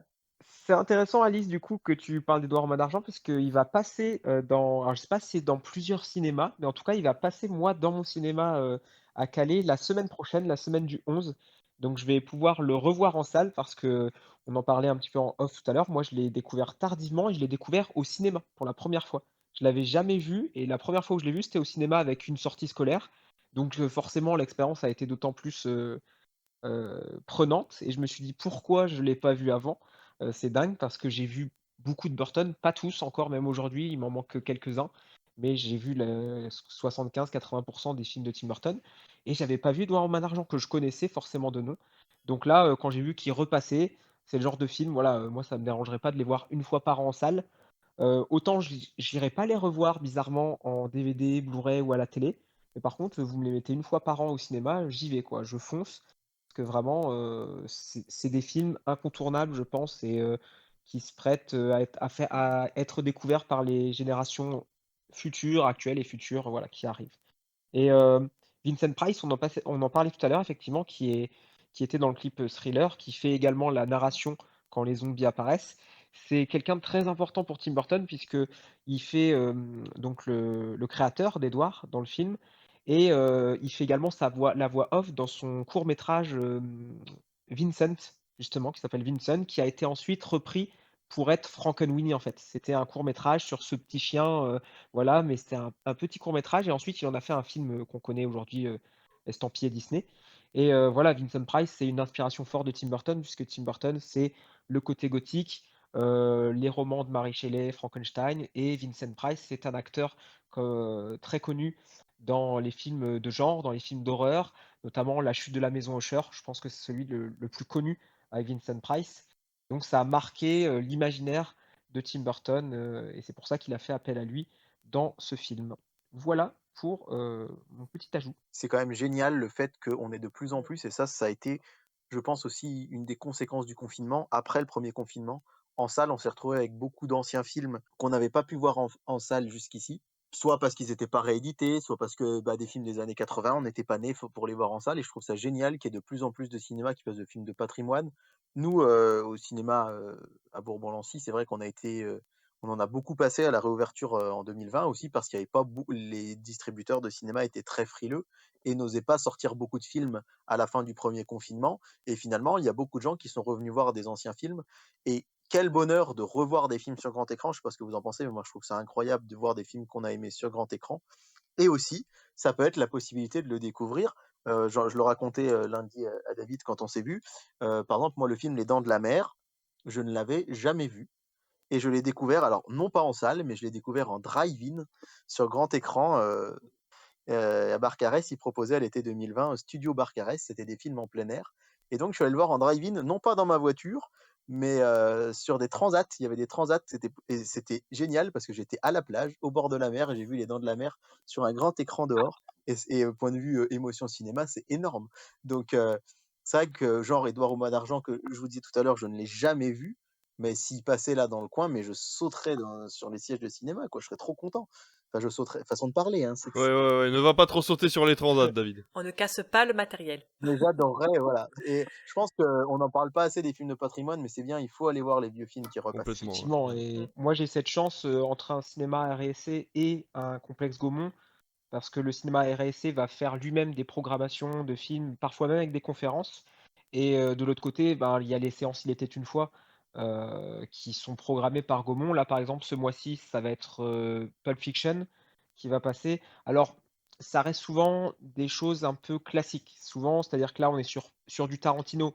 Ça me dérange pas. C'est Pulp Fiction. J'aurais peut-être préféré que ce soit un autre. Je sais que dans des cinémas, mais là, on parle vraiment de Paris, ils font la rétrospective, c'est-à-dire plusieurs films de Tarantino, alors que sur National, ça va être Pulp Fiction. Alors, forcément, c'est celui qui risque d'attirer le plus grand monde, mais moi, j'aurais préféré peut-être un Jackie Brown ou un Kill Bill pour changer. Mais voilà, je vais aller voir Pulp Fiction, je vais être très content de le voir au cinéma, parce que bah, souvent, ça va être aussi des films où si on a moins de 30 ans ou dans la trentaine, comme certains d'entre nous, ben, ils sont sortis avant qu'on soit né, ou alors on était trop jeune pour aller les voir. Donc ça fait plaisir. Moi, cette année, j'ai pu voir Les Affranchis de Scorsese, du moins l'année dernière en 2021. J'ai pu voir Blowout de De Palma, qui est un chef-d'œuvre, mais le voir en salle, c'était dingue, quoi. C'était un truc de fou, quoi. Je me suis dit, voilà, c'est le genre de film que j'ai envie de voir. Ils vont passer le Pacte des loups, la plus originale dans les cinémas Gaumont. J'ai été surpris dans les séances Il était une fois, parce que là, on est sur un film français et un film, voilà, bon, connu, je pense, pour nous, mais pour les gens d'aujourd'hui, je pense pas qu'ils connaissent le Pacte des loups. Autant Pulp Fiction, même les jeunes d'aujourd'hui, ils savent souvent ce que c'est. Autant le Pacte des loups, c'est plus osé comme programmation. Donc c'est vrai que moi, je suis très friand. C'est même marrant de se dire qu'il y a un distributeur qui a osé le ressortir en DCP. C'est quand même une assez grosse prise de risque Oui, de le renumériser pour une version cinéma. c'est ça. Mais sans parler de l'expérience, enfin voilà, vous avez déjà assez parlé de l'expérience que ça procure de voir un vieux film sur grand écran. N'oubliez pas qu'il y a aussi une prise de risque pour les cinémas de passer ce genre de film-là, et que c'est vraiment c'est une initiative qui est à soutenir, puisque déjà de 1, ça prend un créneau sur un film plus récent qui aurait pu fonctionner, et de 2, il y a ce qu'on appelle les minimums garantis, c'est-à-dire que l'exploitant doit payer, non pas comme nous, enfin voilà, sur un ticket normal, donc sachez que 50% en gros de votre ticket, ce que vous payez de votre ticket part au distributeur.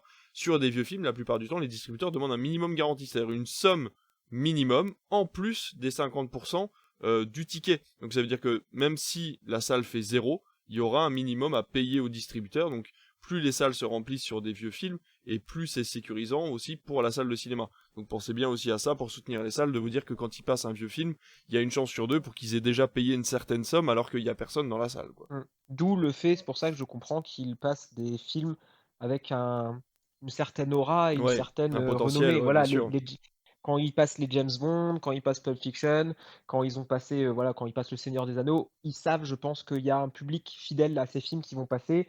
Ils ont passé Le Parrain il y a pas très longtemps, la trilogie. Et même ça, vous voyez, la trilogie, j'ai vu les 3. Il y avait la salle bien remplie, même si voilà, ça restait quand même modeste par rapport à des séances de Marvel, etc. Pour le premier. Par contre, le 2 et le 3, ça s'est vidé progressivement. Et le 3, on était quoi, 10 dans la salle, Ouais. alors que on était dans une grande salle. Donc même sur des films de patrimoine et très connus, le public il s'intéresse pas forcément. Il connaît le parrain, mais il va pas aller voir le 2 et le 3, quoi. Donc ça joue là-dessus, cette prise de risque, effectivement, je la comprends. Eh bien, merci pour cette digression. En tout cas, à la base, on parlait d'Édouard aux mains d'argent, qui est disponible sur Disney+. Donc, merci Alice de nous avoir entraîné vers ce film-là. Et n'oubliez pas d'aller voir la filmographie de Tim Burton, qu'on l'aime ou pas, ça reste maintenant un monument du cinéma américain. Et voilà, ça vaut la peine d'être vu.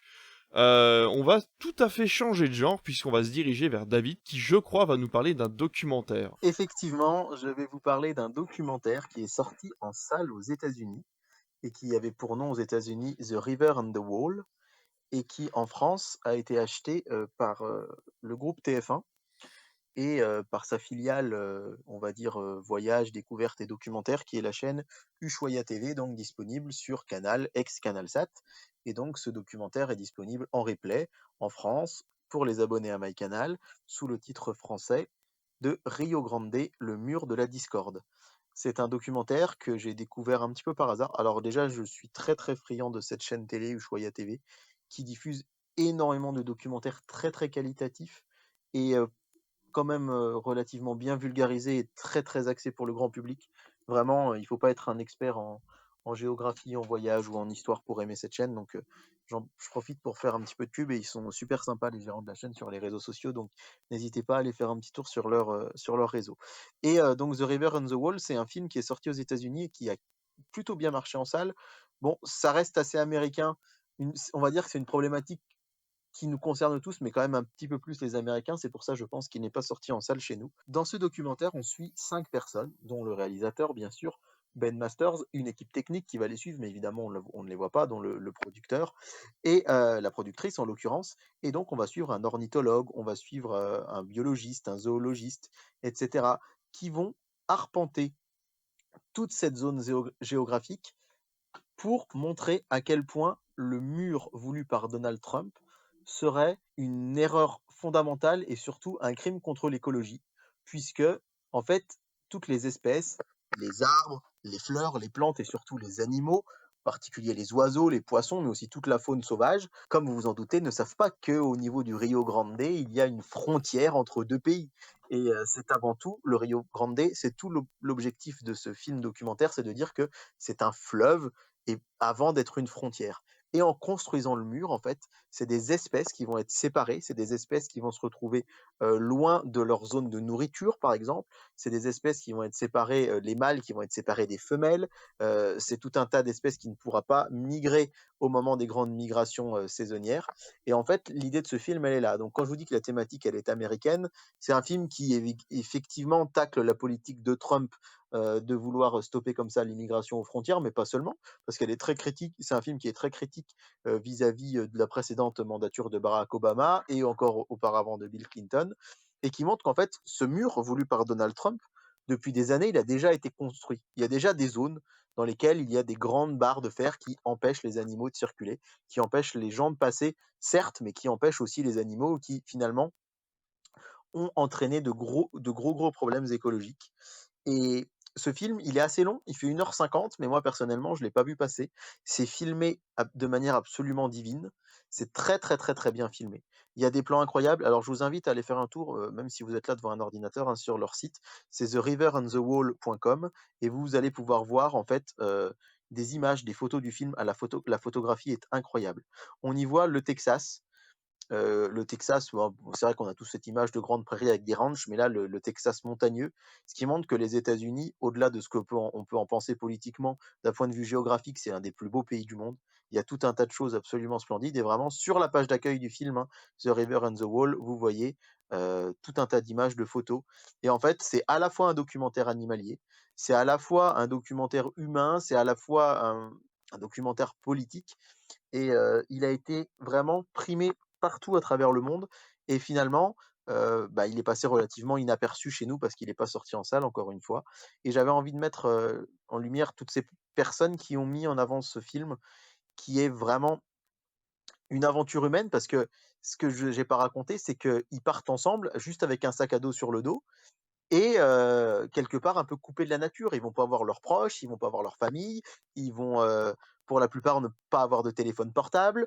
Ils vont suivre le Rio Grande sur plusieurs milliers de kilomètres, comme ça, coupés du monde, pour à la fois se ressourcer, mais aussi pour produire une étude scientifique pour montrer que ce mur serait une aberration écologique. En l'occurrence, vous le savez, Donald Trump n'a pas été réélu, mais c'est pas pour ça que le projet de mur est complètement abandonné. Mais le film date de 2019, hein, un an avant la présidentielle américaine, donc il faut recontextualiser et bien voir que effectivement la portée politique était très forte à ce moment-là. Mais encore une fois, ne serait-ce que pour la portée et la beauté des paysages et la manière dont c'est filmé, parce que à la fin, dans le générique de fin, on a un petit making-of où on voit vraiment le caméraman se trimballer tout un matériel en 4K pour pouvoir filmer ça de manière très belle. Je pense que c'est lui qui en a le plus chié de tous les autres, sincèrement, parce que il était aussi dans les kayaks, il était aussi à dos de cheval, il était aussi à vélo pour filmer tout ça. Et c'est une des premières fois, je crois, que les États-Unis sont filmés, les États-Unis sauvages sont filmés d'une manière aussi belle.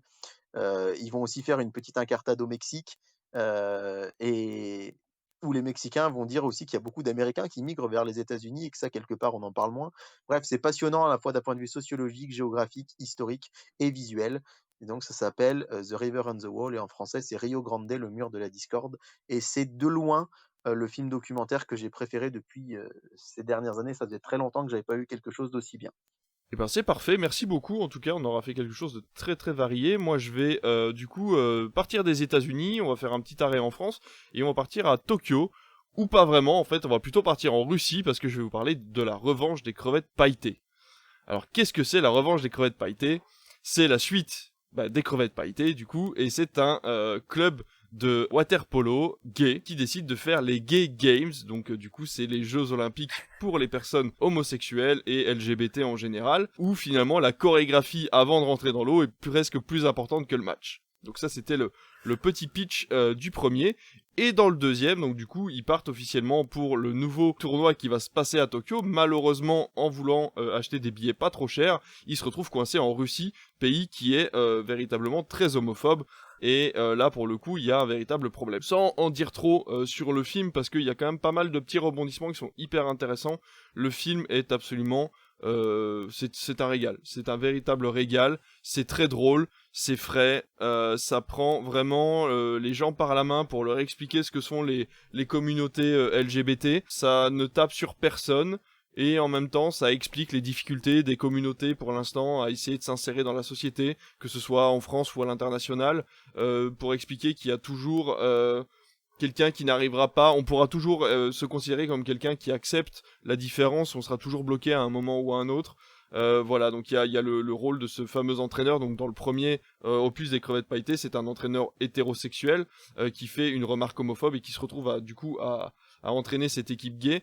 Et dans le deuxième opus, il a accepté finalement l'homosexualité, mais il se retrouve confronté à de nouvelles difficultés liées au groupe LGBT. Et donc forcément, il y a toujours des steps comme ça, des étapes à passer pour essayer de comprendre au maximum le vaste monde qui nous entoure et toutes les personnalités différentes qui existent. Et j'ai trouvé qu'il y avait un très très beau message dans le film. Alors au niveau de la caméra, rien d'exceptionnel, hein. Voilà, il y a des jolies couleurs quand même parce que je trouve qu'ils sont très bien habillés tous dans le film. Dans l'ensemble, il y a rien d'extraordinaire au niveau de la caméra, même s'il y a 2-3 plans de temps en temps qui sont quand même assez bien faits. Les acteurs jouent super bien. On n'a pas Alban Lenoir pour une raison bien précise dans le film qui est expliquée. C'est un acteur que j'aime beaucoup mais qui était pas essentiel pour le développement de l'histoire.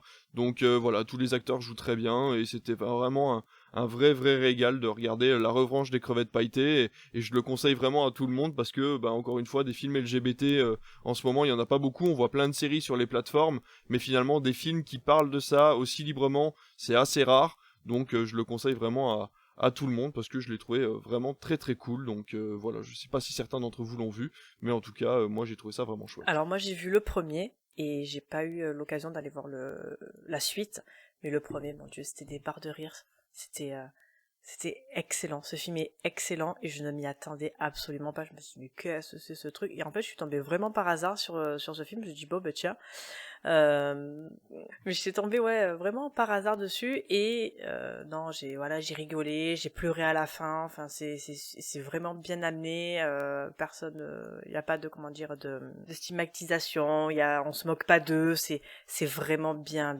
fait quoi. Et c'est dommage qu'on n'en parle pas plus. Ouais, mais bon, encore une fois, c'est un film Universal et malheureusement, Universal, avec un film par semaine depuis le mois de mai, ils galèrent véritablement à faire de la bonne communication sur tous leurs films.